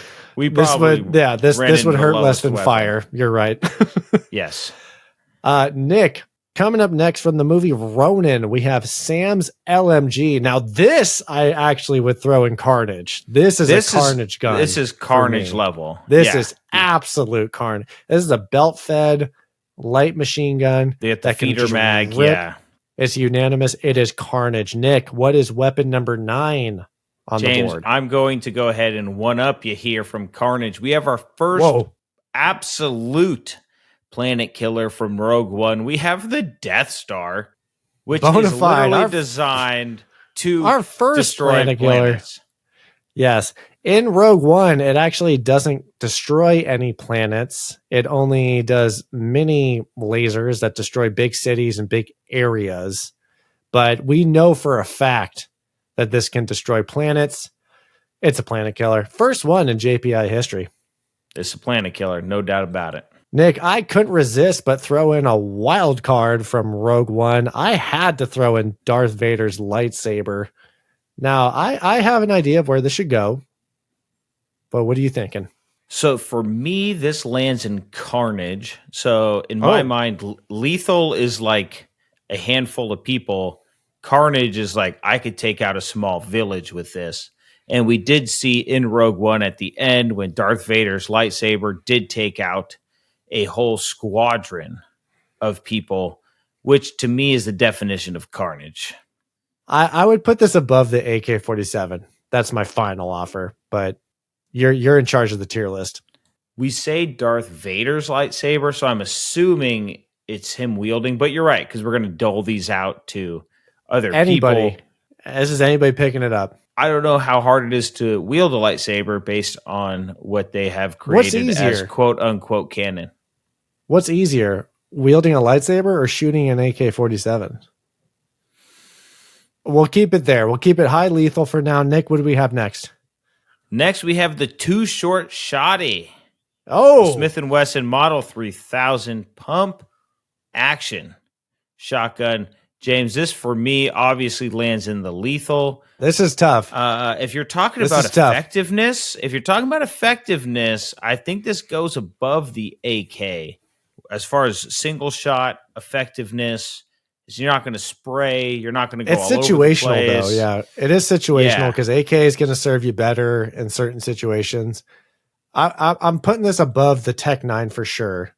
I think between the Tech 9 and the AK is a very comfortable place for me. All right, Too Short Shotty, spelled with a $sign. Nick, coming up next from the movie Street Racer, we have the yellow Honda S2000 that Mickey drove. We think this killed Briggs at the end, so I was going to go low lethal or high hurts personally. If we put the Lincoln Navigator in the hurts, but if it did do a murder, yeah, I think it killed Briggs. I think low lethal. I think below is the fine. pistol, because you could because anybody can literally kill somebody with a car, especially if it's a fast car. Yeah, I'm comfortable with this. I'm comfortable with this. Okay. James, also, what I'm comfortable with is the next one from Harley Davidson and the Marlboro Man. Our helicopter with our bottom-mounted machine gun. James, this is carnage all the way, and I think this is above the LMG. Yeah, no doubt. Put it up there. I mean, this is the definition of carnage. That is 100% carnage. Let's see if the next weapon can match that. That's going to be weapon number 14 from Back to the Future Part 2. We have Doc Brown's Sleep Inducer. Now, it's not lethal. It doesn't hurt anybody, but you can use it for an advantage. So that's why I would personally put it bottom tier. I guess it works in any hands. I think it's the most user-friendly. I don't think it requires a certain set of skills it's not to use it. Yeah. It doesn't hurt people, but you can use it and then murder them if you want. However you want. So it's like using sleep in I'd Super say it's Smash Bros. With Jigglypuff, you know? Yeah, I think it's the most useful for anybody. It's universally friendly. So I would put it at the highest, only deadly in the right hands. Yeah, because if you use it, but you can't kill somebody, doesn't quite work. All right, James, here's one that is very conflicting, and we'll have to talk this one out. From In Time, we have time sucking / wrist fighting. We don't quite know the physics of this. We don't really know how it works. We do know you could kill a man through sheer force and concentration if you grab their wrists and grunt a little bit. You have to hold it. You have to hold your wrist on top. So basically, it's like arm wrestling. So what's easier? Winning an arm wrestling match or dodging a Honda S2000? Depends on your competition in both. It really does. So I would put this at lethal. Yeah. Because the efficiency in the movie In Time is it's a very efficient way to kill somebody, but you do need to have some sort of skill.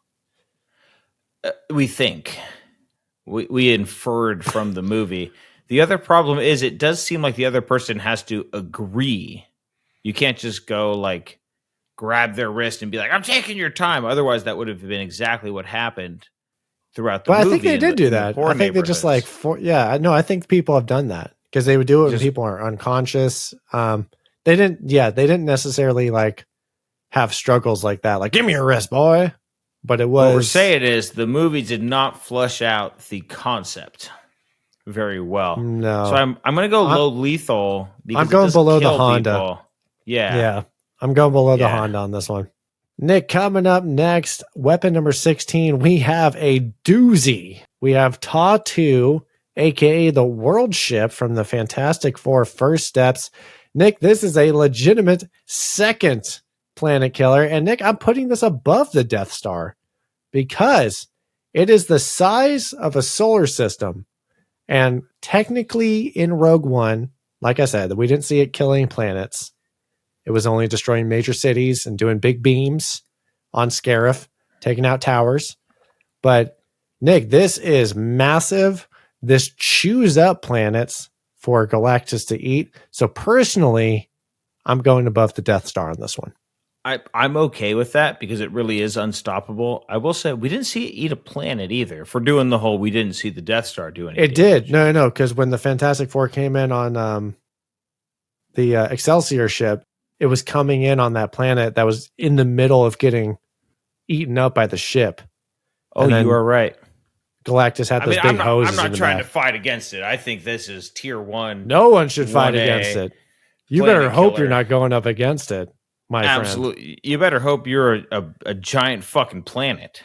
And even then, you should be scared. 2 planet killers. Holy smokes.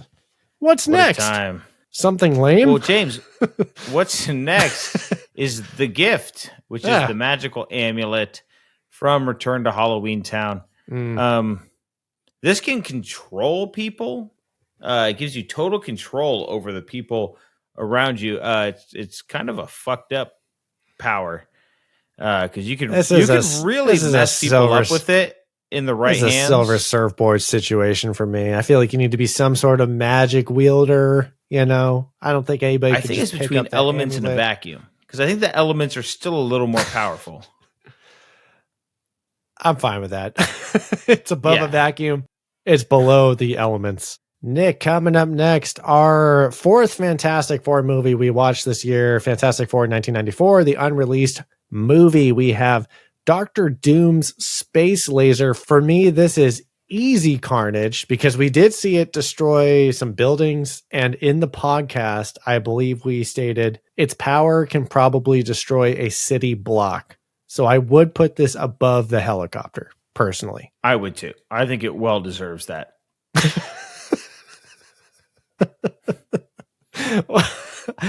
What is next? Well, James, if you are wondering what else can produce some carnage. Can you see that thumbnail? Oh, I see the thumbnail. I see our friend here, Steven Seagal, running away from an explosion because James, from On Deadly Ground, we have an exploding bunker, which if filled with people, it is carnage. It is definitely lethal. I don't know if it deserves the carnage tag. I would put it carnage because it fucked up a helicopter. So we have to put it above helicopter then. Yeah, I think we do. I think it's below space laser, above helicopter. Nick, coming up next, weapon number 20, we have the anti-vampire serum, which is lethal. They said this in the movie, to both humans and vampires. So this is a clean stick in the chest, inject. You do have to be up close and personal. So I'm thinking above the car. Well, I'm thinking above the car. It's above the car, below the handgun, because the car you really have to kill. In the Honda S2000, you got to be in the open road, and your victim needs to be right in front of you on a drivable surface. But you do need to be up close and personal with this one. But you can have some distance with the gun. So I think right below the pistol that killed Q-Tip is where it needs to be. James, next up from the Lost Boys, we have a wooden stake. And I'm going to say this is only deadly in the right hands. Really, it's only deadly in the right situation. I'm going to go hurts. A vampire. It does hurt. I mean, it would hurt. If you stab a normal person with it, it would definitely... You'd be like, why'd you do that? If you got stabbed with some wood, what would hurt more?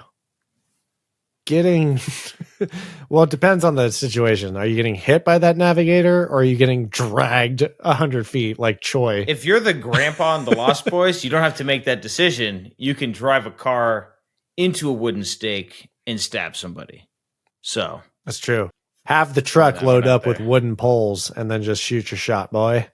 I would say the car is more of a guaranteed hit. I think it's a lot harder to stab a wooden stake through a human body than people understand. So if Mac Daddy with his little noodle arms was like, tried to stab, I don't think it would work.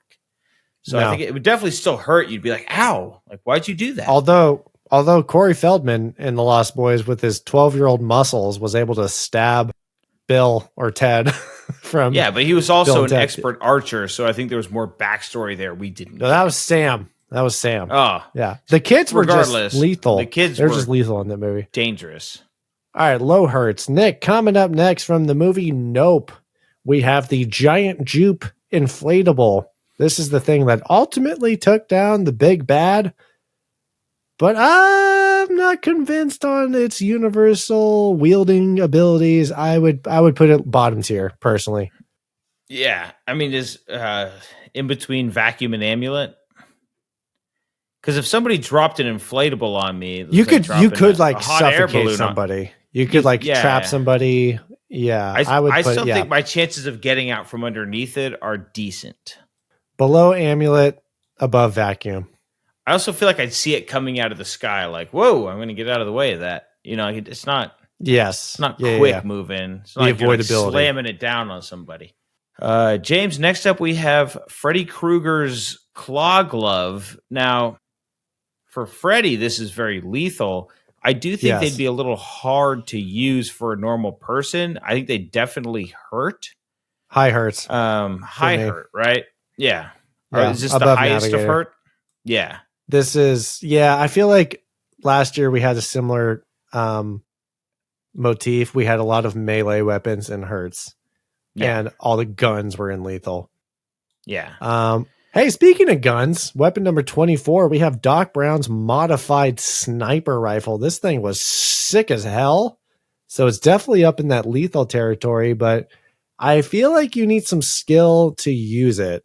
So it's probably... Oh boy, yeah. Actually, that's tough. I think it's right below the shotgun. Because the shotgun is a pretty, safe weapon, right? It has a spray radius. The AK-47 has some spray. The one-handed submachine gun is the Tech 9's kind of hard to use, but this is I'm with you. Yeah, I'm with you. I think that's where it should live. Yeah, shotgun's a little bit easier to use, but at the end of the day, that sniper rifle, like Doc Brown said, could shoot a flea off a dog's back at 500 yards. And when we're talking about, again, he was able to hit the rope that Marty was hanging from. That's some sharpshooter, that's some marksmanship. So he has this thing scoped in pretty well. He has this thing down to a science. And James, our final weapon from Great Christmas. I forgot the movie. Is the 2-foot marmot statue. Now, James, I'm a little conflicted between right hands and hurts. Because if someone threw a 2-foot wooden statue at me, I'd be like, holy shit. This is below wooden stake. This shit hurts. This is a blunt object. I don't care what hands they're in. If somebody throws that at me, I'd be like, hey, it would definitely leave a little bit of a mark. So, James, this is our final tier list, and to be honest with you, I'm pretty happy with it. I think we're pretty accurate with this. I'm happy to see a couple planet killers in this. For the audience at home, during our finale, these are going to be weapons that will be featured in our fictional Cinedome Fighters Challenge. Get ready for that. Way to go, Nick. Quick, easy work on the best weapons. Let's keep taking care of business, Nick. We are going to reveal our nominees for the final awards in the finale. Categories are going to include most valuable character. We've been tracking this all year, every single episode. We are going to crown a worst director because we love being negative towards those creatives. We are not crowning a best director, just the worst. We'll be shouting out the best yeet. We count those out every episode if they apply. And we will be also doing some fan polls. We're going to reveal who is up for voting for the sexiest character, for the hottest guy, the hottest gal. Our posters that we make for our thumbnails are going to be fan voted. And also best soundtrack. Nick, let's start out with the MVCs. Who are our finalists? Oh, James, I love this category because we love ourselves some valuable characters. James, our MVCs, our top 4 are going to get our nominations, and we have Doc Brown, specifically from Back to the Future Part 1, where we really thought he shined the most. Number 2, we have Sue Storm, specifically from Fantastic Four First Steps. We have OJ from Nope, and we have Ben Grimm from Fantastic Four, but only 2005. Yeah, that was a Ben Grimm movie for sure. So a couple of Fantastic Four movies in there. That was our unofficial not so franchise of the year, which was a happy accident for us in 2025. Nick, our next category that we're going to crown in the finale is going to be for the worst director. James, I don't know if we can say there's a heavyweight favorite, but my goodness, we do have somebody up there. He will have a challenger, though. But first up here is Paul Haggis from Crash. All right, we called this out in the episode, but he was convicted of sexual assault. He had this preachy idea of race in America, but there was no execution behind it. It was all surface level, stereotypical. He thought he did something. He didn't do nothing. All right. And he made the Oscar-winning movie Crash solely because he didn't want to be known as the guy who invented Walker, Texas Ranger, because he had this ego. He thought he was important. And honestly, what elevates this all is the fact that he does have that Oscar. And we want to knock him down a peg because we think he's a giant piece of shit and a terrible director. So he's number one on the nomination list.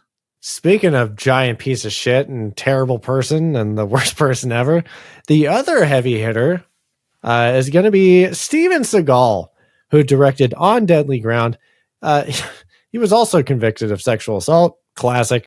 He punched a very well-respected stuntman in the throat during one of the actual takes, and he has a history of injuring stuntmen on set. He, too, was very preachy and decided, hey, you know, it'd be great to end off this boring ass action movie. Me talking for 5 minutes about how we need to stop polluting the earth and doing explosions. And it's going to hit hard because it's coming from my mouth. Oh, by the way, in all of my fight scenes, I can't get hit contractually. So Steven Seagal, grade A certified piece of shit. His only directing job. And thank God it was. James, number 3, because we had to have a third after those two. Tim Story from our Fantastic Fours from the mid-2000s, but he was a bad director. The movies themselves we didn't hate, but he did tell Jessica Alba, don't cry, it doesn't make you look pretty, which we don't love that. And when she couldn't cry during one of the scenes, he said, we'll CGI in the tears, because apparently he wasn't able to make her cry enough. He's just a bad guy. There's a reason those movies are a little like, forgettable. They're cheesy, campy, not good. We like the movies. We don't like Tim Story. A little bit of exploitation and male gaziness in those ones. A lot of like just sexualizing women in a bad way. Hey, don't get me wrong. 13-year-old me was like, sexualize Jessica Alba all you want. But now as a grown man, I'm like, hey, dude. You're thinking, why do we have to have her get undressed in front of all these people on the Brooklyn Bridge? I don't know. Because of Tim's Story. Nick, our final nominee is going to be David Jackson, who directed Return to Halloween Town. He tried to justify the recast of a 22-year-old Kimberly J. Brown with an 18-year-old Sarah Paxton and say, oh, she's a little bit younger for this new generation, and Kimberly J. Brown is a little bit old and dated. And Sarah Paxton just brought that young energy that I wanted. He also directed the most forgettable Halloween Town movie. Those are the nominees for the worst director of the year. David Jackson, you thought you were safe. You thought you were going to just be in Hollywood obscurity, but we're calling you out. You thought you were going to get away from this? We're calling you out, dude. You can't do this to us. Come on. Bring it. All right, James, we're going to move on. Let's move on. What's our next category here? James, a personal favorite of ours, we have the best yeet. Now, a yeet is when something gets thrown or something flies. It's just, I mean, you just know it in your heart when you see it. You go, that's a yeet. And Nick, our first nominee is going to be the Ben Grimm Batter Up Crane Yeet from the Fantastic Four Rise of Silver Surfer. This is when Michael Chiklis in human form says, hey, I'm not the Thing anymore, but I'm going to climb this crane in China, and I'm going to swing this metal beam erratically at an insane speed and just absolutely nail Dr. Doom, who was on that surfboard, yeets him into the ocean. Nick, when I saw this, I thought best yeet is in the bag, but we had a lot of good yeets this year. What is our second nominee? So, James, nominee 1, Ben Grimm is doing the yeeting. Nominee 2, with a crane. Ben Grimm is being yoked. Also with the crane. So sometimes you yeet, sometimes you get yoked. And in Fantastic Four First Steps, Ben Grimm does get yoked. Reverse Uno card. Yeah, Galactus says, hey there, rock boy. We're going to go ahead and, you know what you did that thing with Doom like 20 years ago with the crane? Or back in 2007? I also have a crane now. And distance-wise? Immaculate. This is the top yeet. Distance of just pure... I'm not saying it's the best yeet. Incredible distance. But distance. Fantastic distance. Might have been Fantastic 4 miles of yeetage. We don't know. God damn, he hit the atmosphere and Johnny Storm had to go fetch him, but Johnny couldn't catch this third nominee, which is also a Fantastic Four nomination. Holy crap. A lot of yeeting in these movies. This is coming from Fantastic Four 2005. Jimmy the Doorman, Jimmy O'Houlihan, says, "Hey, Victor Von Doom, how's it going?" And Victor says, "Fuck you," and throws this man through a glass door out onto the New York City streets. The hatred in this one is unmatched. It's the most personal yeet, which adds an extra layer to it, because you could tell Jimmy the Doorman has known Victor Von Doom for a long time, has no ill will towards the man. They're not in the middle of a fight. They're not in a beef. He just thought he went to work that day, thought, hey, I'm going to greet the tenants of this building. And he said, hi. And he got yeeted. Thrown. To his, I assume to his death. We don't know that, but I mean, all signs point to. He was fine. He was, well. And James, our last yeet, it was the last audio question that was part of the special bonus round, but the last nominee is Mickey's Milkshake from Street Racer, and this is when he pulls up and says, "Hey, Johnny, Hey, Johnny! Why don't you race? You fucking faggot!" calls him a not okay slur, Homophobic slur. leans out of the car, takes his milkshake, and just yeets it into Johnny's car, hits him in the face, and then that's not enough for a Best Yeet nominee. What does really put the cherry on top is his whole, whoa, and then the drive off. This is textbook. Stage 1, stage 2, stage 3, all stages of a yeet were fulfilled in the Mickey Milkshake. Nick, our honorable mentions are going to be another sound clip. It's going to be the wheelchair off the cliff from Mac and Me, the Snot Boy Yeet from Return to Halloween Town, Those sinister sisters. and the Nanook bathtub yeet from the Lost Boys when our good boy Husky jumped up on that vampire and pushed him into that holy water garlic bath. Get yeeted, you bitch. All right, Nick, let's reveal the biggest piece of shit bracket. We already went over our rankings, but now we will just reveal the bracket itself with our divisions. Nick, our bracket for 2025, we whittled it down to the top 16. We still have our same divisions of psychopaths, assholes, dipshits, and cowards. Starting out with the cowards, the weakest of the bunch, we have 1 seed for the cowards, Chance Wilder from Harley Davidson, the Marlboro Man. Number 2, we have Chicago from Poetic Justice. Number 3, we have Debbie from Fantastic Four, 2005. And number 4, we have Chop Shop Guy from Crash. All right, James, next up we have the Dipshits division. At number 1, we have Magruder from On Deadly Ground. Number 2, we have Mac Daddy from Mac and Me. Number 3, we have Burrell from In Time. And number 4, we have Scarlet Sinister from Return to Halloween Town. And Nick, for the assholes, or should I say the Biff division, we have at number 1, alternative 1985 Biff Tannen from Back to the Future Part 2. Number 2, we have Buford Mad Dog Tannen from Back to the Future Part 3. Number 3, we have David from The Lost Boys. And rounding out the assholes, we have Biff Tannen from 1955 from Back to the Future. Yes, sir. David finds himself in a Biff orgy over there. And James, we're going to wrap ourselves Some up. kind of orgy? Well, James, let me tell you about an orgy in the psychopath division. Always the strongest. This is a tough division to get out of. Number 1, we have Briggs from Street Racer. Number 2, we have Freddy Krueger from Nightmare on Elm Street. Number 3, we got O-Dog from Menace to Society. And number 4, we have Gregor from Ronin. All right, Nick, there it is. We will go over that bracket in the finale. Those are your divisions. Let's see if one of those cowards can make it out of there. All right, Nick, and that's going to bring us to our fan voting. Hopefully you've been following us on the socials and voted for these, because we are going to be going over our nominees. Make sure you're following us at Just Play It Podcast on Instagram. That's where the voting would be happening.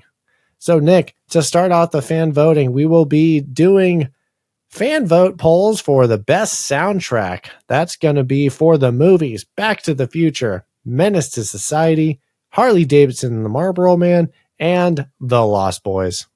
James, following up our fan voting poll for soundtrack noms, we're going to have our best poster noms. These aren't the movie posters. These are literally the posters that you make for the promos for our episodes. They're wonderful. You got to go check them out. If you want to look at these posters, they are the thumbnails for our Instagram reels. That's where you can check these out.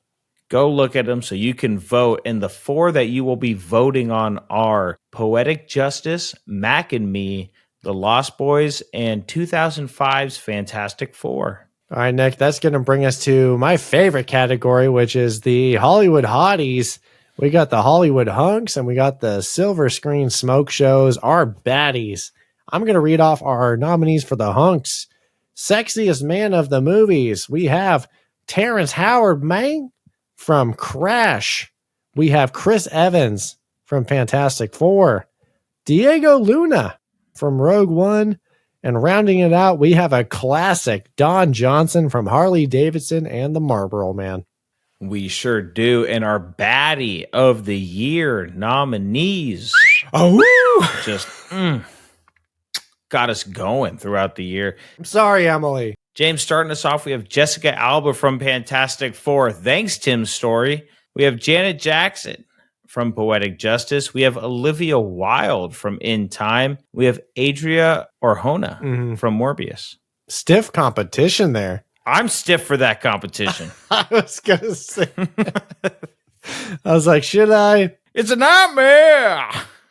All right, Nick, let's clean up the pregame with something that has become a me favorite of this podcast. This was something I cooked up last year and I was super excited about because it was just it made for very fun conversation. We have the Best Fighter tournament where we have characters from all the movies we watch fictionally go up against each other, but we need to rank them.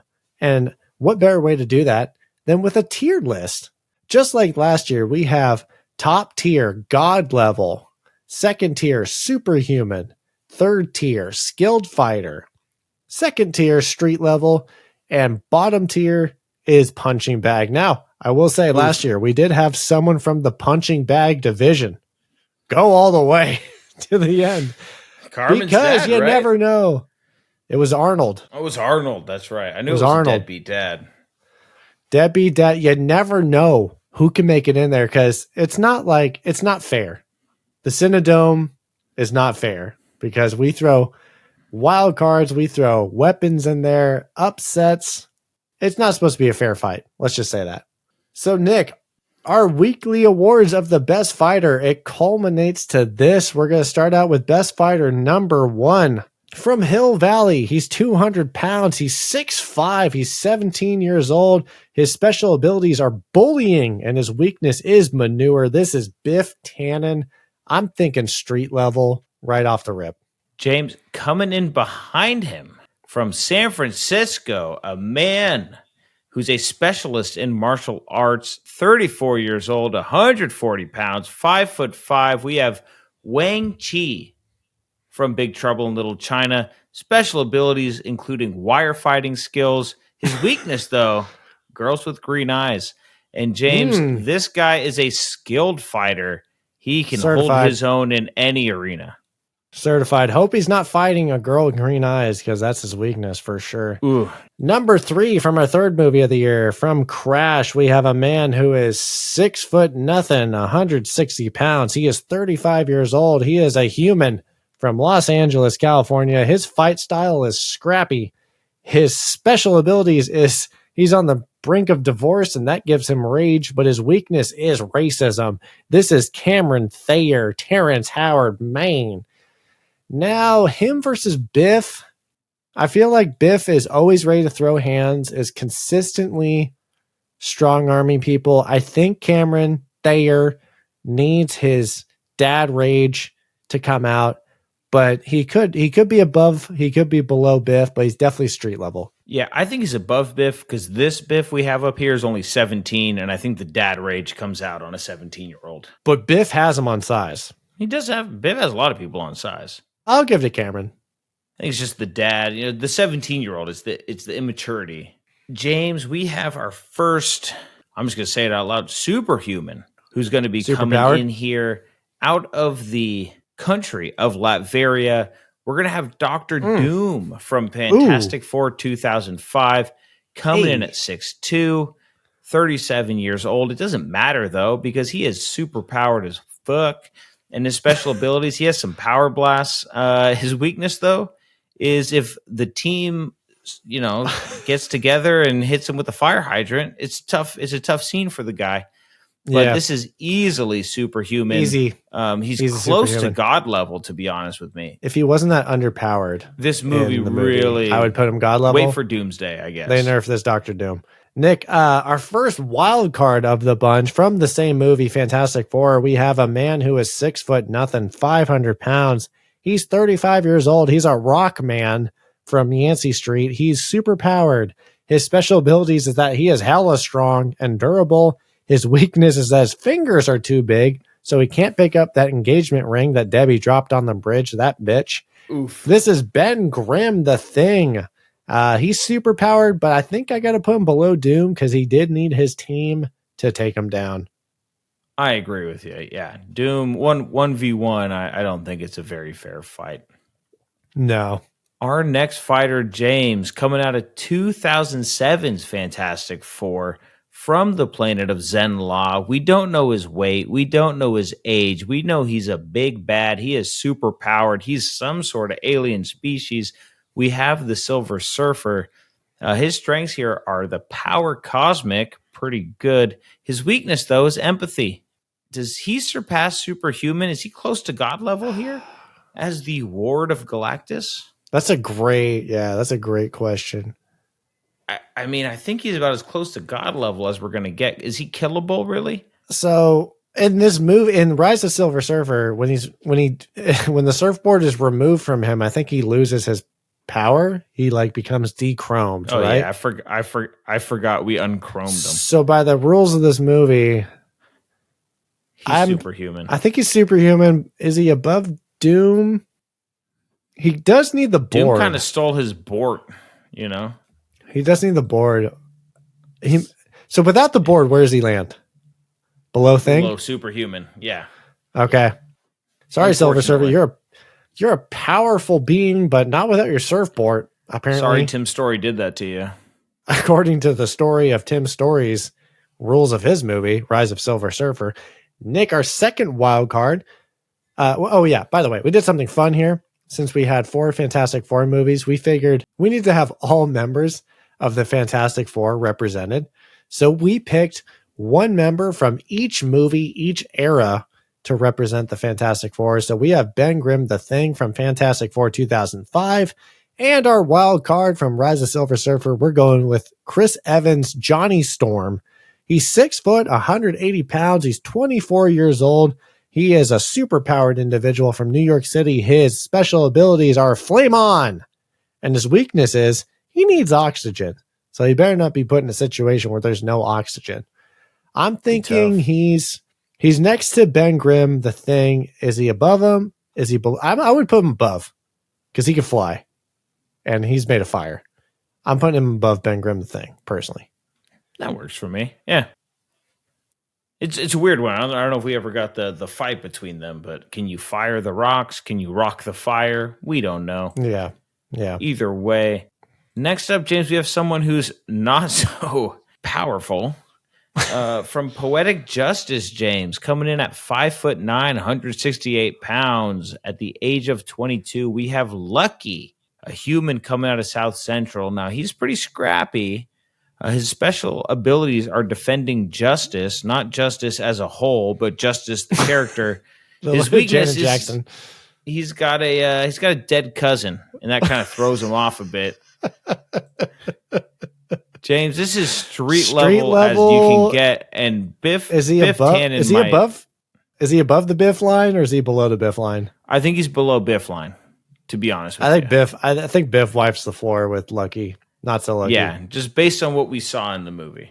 Well, Nick, coming up, we have a biggest piece of shit nominee of Mac Daddy from Mac and Me. This is the father of Mac. He is very tall. He's abnormally tall. He's 6'8". Don't know his weight. Don't know his age. He is an alien, and his origin is not from Earth. His fight style is pretty calculated. He's not a brawler. He's not scrappy. He just kind of strikes when he wants to. He's going to grab that officer's gun when the dark voices in his head say, do it. So his special abilities are he can explode things with his hands. Did you remember that from the movie? Crazy. Didn't he blow up the door on the door on the NASA facility? His weaknesses, however, is that he is constantly dehydrated and needs to suck some water with that little creepy straw mouth. So I'm thinking superhuman here. I'm gut reaction below Silver Surfer. Yeah, personally. Low superhuman, but he's going to be problematic in this bracket. I can tell you. Don't get it twisted. The lower you're ranked, the more likely you are to get a weapon. So that he could be an absolute wild card in this one. We already know he's willing to grab an officer's gun. So who knows what else he's ready to get. James, our next wild card. I went rogue. I went rogue here. I was like, I don't care. The fans need this. I need this. It's my podcast. It's our podcast. I can do what I want. Our next wild card, also from Mac and Me, coming in at 6 foot, 185 pounds. That's it. We have the clown who's ready to put you upside down. We have Ronald McDonald, the scrappy SOB, coming out of the franchise of McDonald's. His special abilities include slinging burgers. His weakness, though, diabetes. A bit of a wild card. Level, he's definitely street level. It's really a fair fight between him and Lucky. We'll throw him below Lucky, see where we land with the rest of this. Okay. Ronald McDonald, below Tupac. Nick, coming up next, we have an individual from the movie Ronin. He's 5'9", 165 pounds. He is 55 years old, a human from the United States. His fight style is calculated. His special abilities include driving and shooting. His weakness, I would say, is hand-to-hand combat. This is going to be Sam from Ronin. This is Robert De Niro. So definitely street level, skilled, because he has a lot of like gun. I think I'd call him low skilled. Low skilled, yeah. He's been around the block. I'll say low skilled. I think he wipes knows how the floor with the street level people. We have cars in the best weapon list, and we have guns. So I feel like if he gets his hands on one of those, he could definitely be dangerous. He's putting some sons of bitches down. James, next up, we have a crazy SOB out of Jeddah. Martial artist from Rogue One, coming in at 5'8", 165 pounds, on the older side of 53, but do not get it twisted. He is dangerous. We have Shuret Imwe, and he is a martial artist. He is force sensitive, big time fighter, but his weakness, James, he blind. We said that he daredevils people. He can like see without seeing. So definitely a skilled fighter. I might put him above Wang Shi. I think he's our top skilled fighter so far. Another wild card in the bunch. I had to throw this guy in here because I thought he was the best fighter, although he didn't get a lot of screen time. We have the Sith himself, Darth Vader. He is a wild card from Rogue One. He is 6'6", 264 pounds, 41 years old at this point in the game. He's from Tatooine. His fight style is he is a magic wielder, force sensitive, learned magic. His special abilities are lightsaber skills and force abilities. His weakness is love. Oh. So I'm definitely he's either the lowest superhuman or the highest skilled fighter, I think. Oh, really? You think he's the lowest superhuman? Because I think I was debating. No, he fucks up Mac Daddy for sure. I was debating. He could close even to God level. Like, I would say God level. I would say, well, think about Human Torch versus Darth Vader. Human Torch has him on speed. Like he can, well, Darth Vader can fucking force choke him out. I think he's either the highest I'll say above superhuman Doom. or God level. Above Doom. Okay. I think he's above Doom, superhuman. You said skilled 'Cause fighter. this I Doom, almost like we fell out of my said- chair. Well, I was thinking like, he learned his skills, but yes, he did. He does have like the Sith darkness hate running through his veins. Yes, no, he's absolutely highest superhuman. But then you also run into the Star Wars issue of like, oh, in this movie, he's, in the original trilogy, he's not as powerful. And then we just made him more powerful. Anyway, yeah, we don't need to get into that. James, our next entry coming out of South Central. Another South 16 Central. years old, but he is a menace to society. And that's what movie he is coming from. He is 5'6", 130 pounds. He's little, but he don't give a fuck.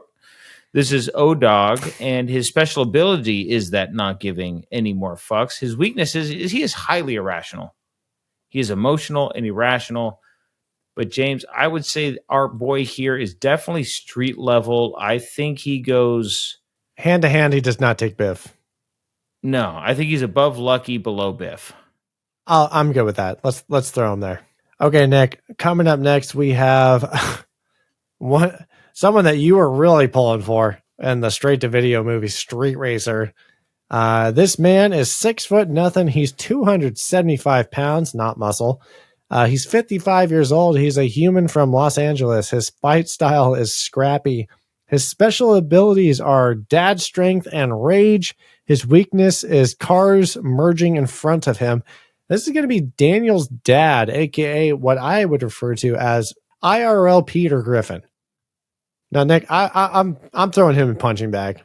That's me personally, because he threw a punch, but I feel like he get his ass whooped against Ronald McDonald. I think Ronald McDonald takes this guy. He just don't have it. Yeah. And watch him go. Definition. Watch him make it to the fucking end. Watch him make it to the end. Watch him get the Death Star. But definition of a punching bag. There's no doubt about it. James, next up coming in, 38 years old. He comes from the highway. He's a roadman. 170 pounds, 5'11", from Harley Davidson and the Marlboro Man. We have the title character himself, Harley Davidson. His special abilities is he is a cool guy, but his weakness is shooting guns. He can't hit a bottle worth shit.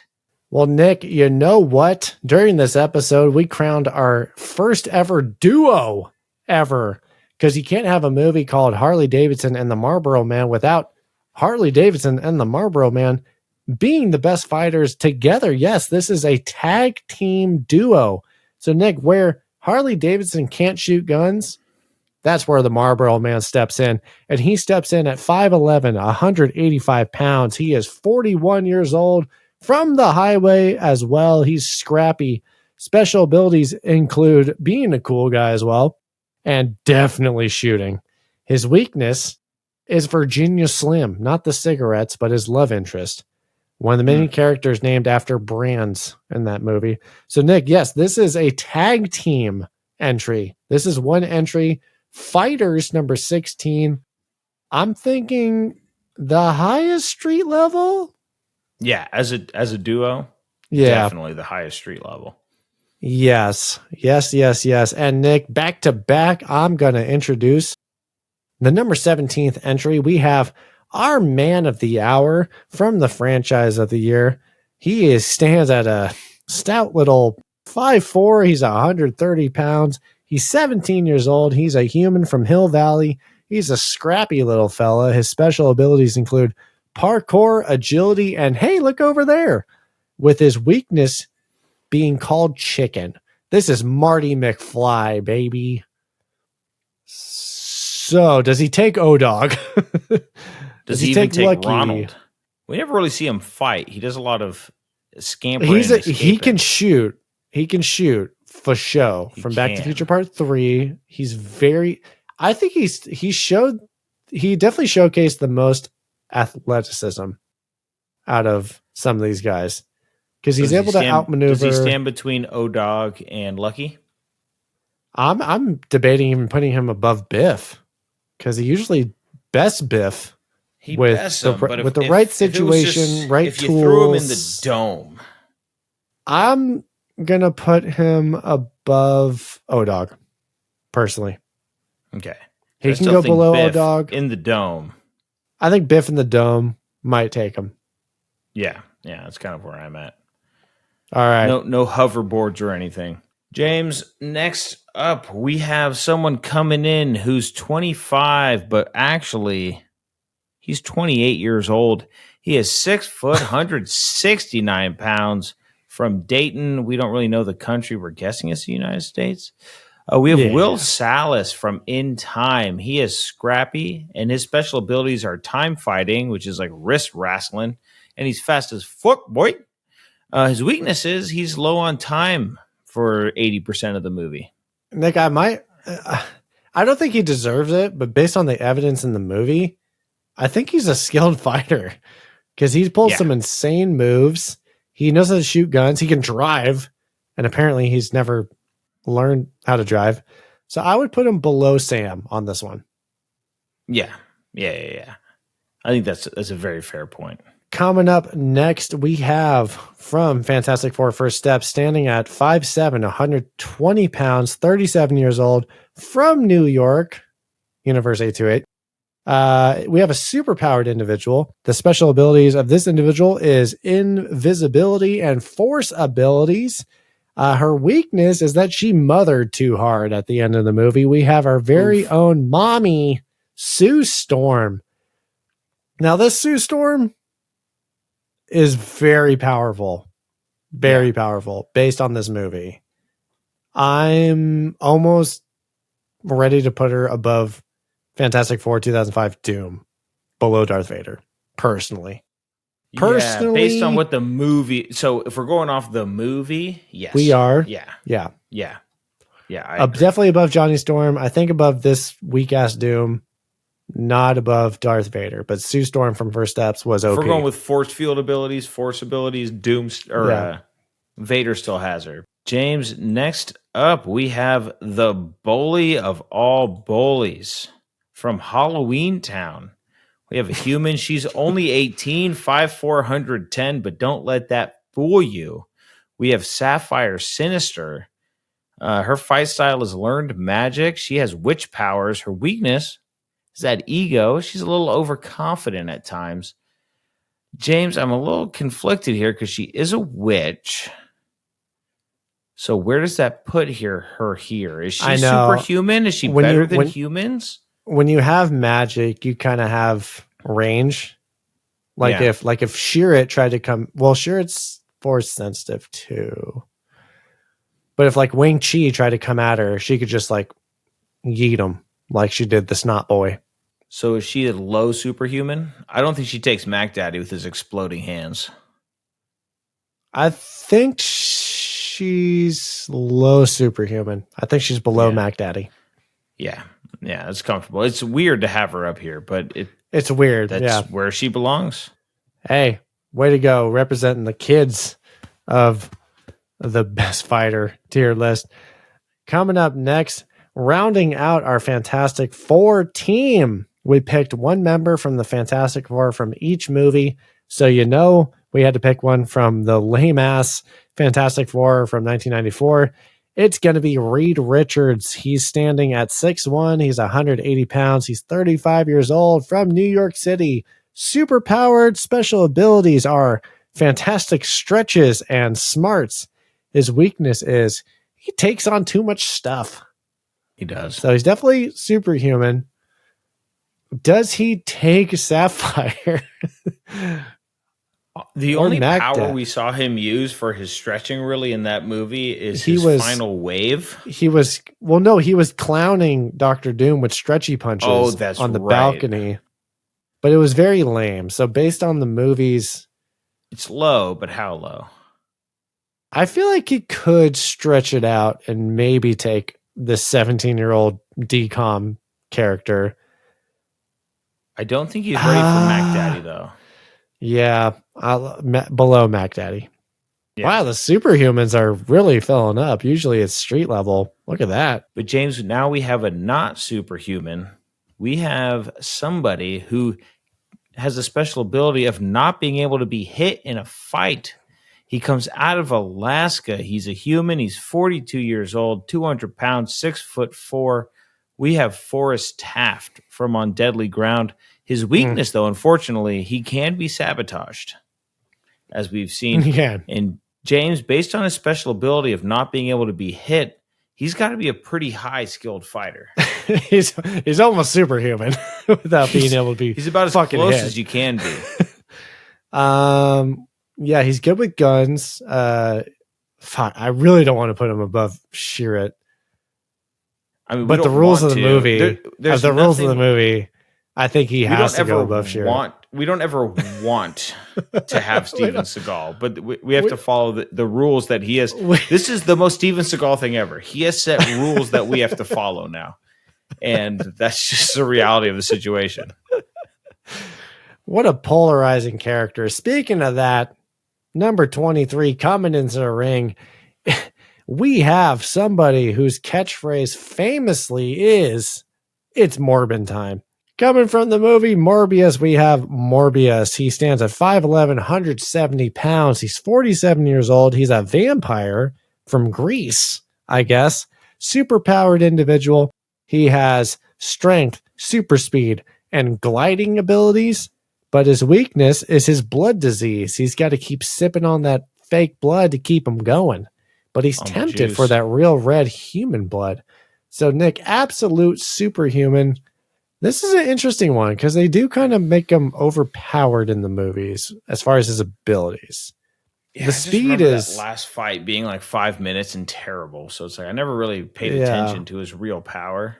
The speed is his speed is kind of crazy, but he does run out of juice. I'd put him below Silver Surfer, but above Mac Daddy. That's kind of where I was going to go below Doom, above Johnny Storm. No, I'll go. It sucks we never got to see full. I'll go above Silver Surfer. We never got to see full. Below Thing, above Silver Surfer. That's where I can do it. Yeah, I can live with that. Okay. All right, James. We have different movies, but back to back vampires coming out of Santa Carla at age 20, 5'9", 160 pounds. We have David from the Lost Boys. His special abilities are vampire powers and mind control. His weakness, wood. It's a tough look for anybody who gets the wood stake on him. But James, he's clearly superhuman. I'm thinking Mac Daddy territory. Yeah, above I think Mac or below. I want to go below just because I don't think he can kill. I don't think he can kill Silver Surfer based on his properties. No. He's pretty low. He's street level superhuman, if that makes sense. Yeah, that makes total sense. Well, Nick, what doesn't make sense is a new category of species coming up because from the movie Nope, we got a chimpanzee standing at 2'9", 100 pounds. Don't know his age. He's from Hollywood, baby. He's a working ape. His fight style is scrappy. He is Gordy from the movie Nope. His special abilities is that he's a monkey, but his weakness is guns. That's going to be a tough look in this bracket. Ooh, Harley Davidson, the Marlboro Man, or a chimpanzee? Who would you rather fight to come out alive? Probably Harley Davidson in the Marlboro Man. He might be the highest street level fighter. He might be low skilled fighter based on the damage he has done. I'm thinking highest street level for Gordy. Yeah, I can live with that. He is problematic. And I would not want to fight him round one. That is a trap game if I've ever seen one. Because he's low enough to get a gun.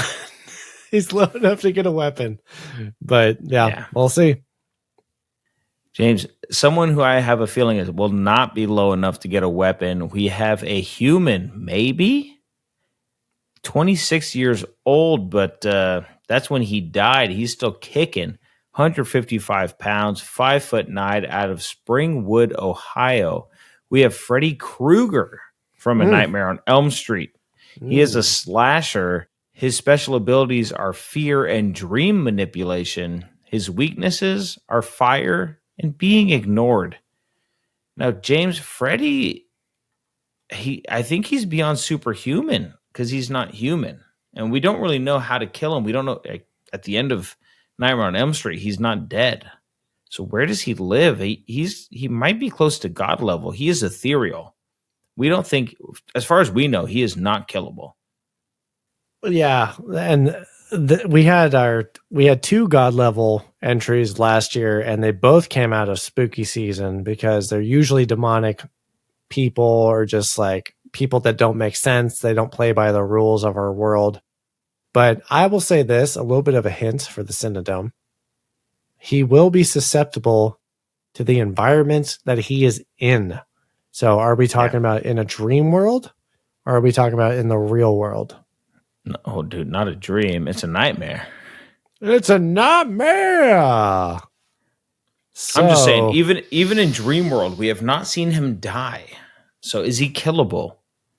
Can Darth Vader kill Freddy Krueger? Or could Freddy Krueger kill Darth Vader? I would love to see the matchup. Oh, man, I'm torn. If Freddy Krueger is not God level, we have no God levels, and I'm okay with that. But if he's not God level, he is right next to Darth Vader in the superhuman. Oh man, I'm so tempted to put him in a God level. I would fight for him to be our one. We gotta have one God. I think he's God level. He's the one. It's always a spooky season guy. Leave it to spooky Freddy's season. the one.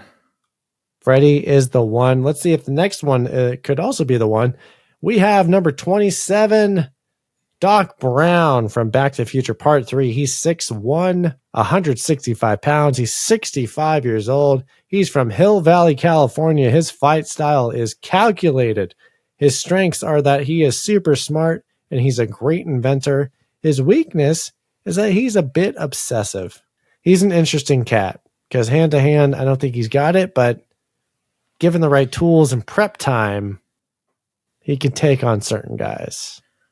I think he's a punching bag. Oh, if you no. threw him in there with no weapons, no inventions, and you threw him up against... That means he has a great chance, because I think that's a sleeper-ass pick, honestly. I want to see him get some weapons and see what he can do. So like Doc Brown, you throw him in there, he's an older man. Like he's a punching bag by itself. But let's give him some weapons. Let's see what he can do. I think he's below Danny's dad. I'll be damned if he goes up against Danny's dad and Danny's dad gets an AK-47, which we know killed Doc Brown in the first Back to the Future movie. Yeah, unfortunately. James, well, Nick, we're going to round out there might be one person that is below Doc. James, from our Hallmark Christmas movie, we have a 7-year-old from Denver, Colorado. He stands 4 foot nothing, 50 pounds. We have Noah from Coyote Creek Christmas. James, his special abilities, he's just happy to be here. Golly gee willikers, sir. His weakness is he's a child. He's 7. He is the lowest punching bag, and I can only hope, God, if he makes it past the second round, I will lose all faith in this podcast, and I might just call it a day. That's fair. And that is the best fighter tier list. We got Freddy Krueger up top, Darth Vader below him, Sue Storm third place. Holy cow, I can't wait to see that play out in the finale. Like I said, it's become my favorite segment of the Wrap Party when we do the fictional fighter tournament. And Nick, that is it for the pregame. We pregamed very hard. We want to thank you guys for being here. Thanks for watching. Thanks for listening. If you enjoyed this, please don't forget to like and subscribe. Follow us. We are at Just Play It Podcast on Instagram and YouTube. We are at Just Play It Pod on X. You're going to literally want to be here for the finale because otherwise you're here for nothing. All this prep work that we did, all this pre-gaming that we did, is going to be for naught. So please check us out. Please stay tuned. We're heading gone. Happy holidays, Merry Christmas, and remember, if you're rolling down in your wheelchair, it's just a dream. No, it's a nightmare.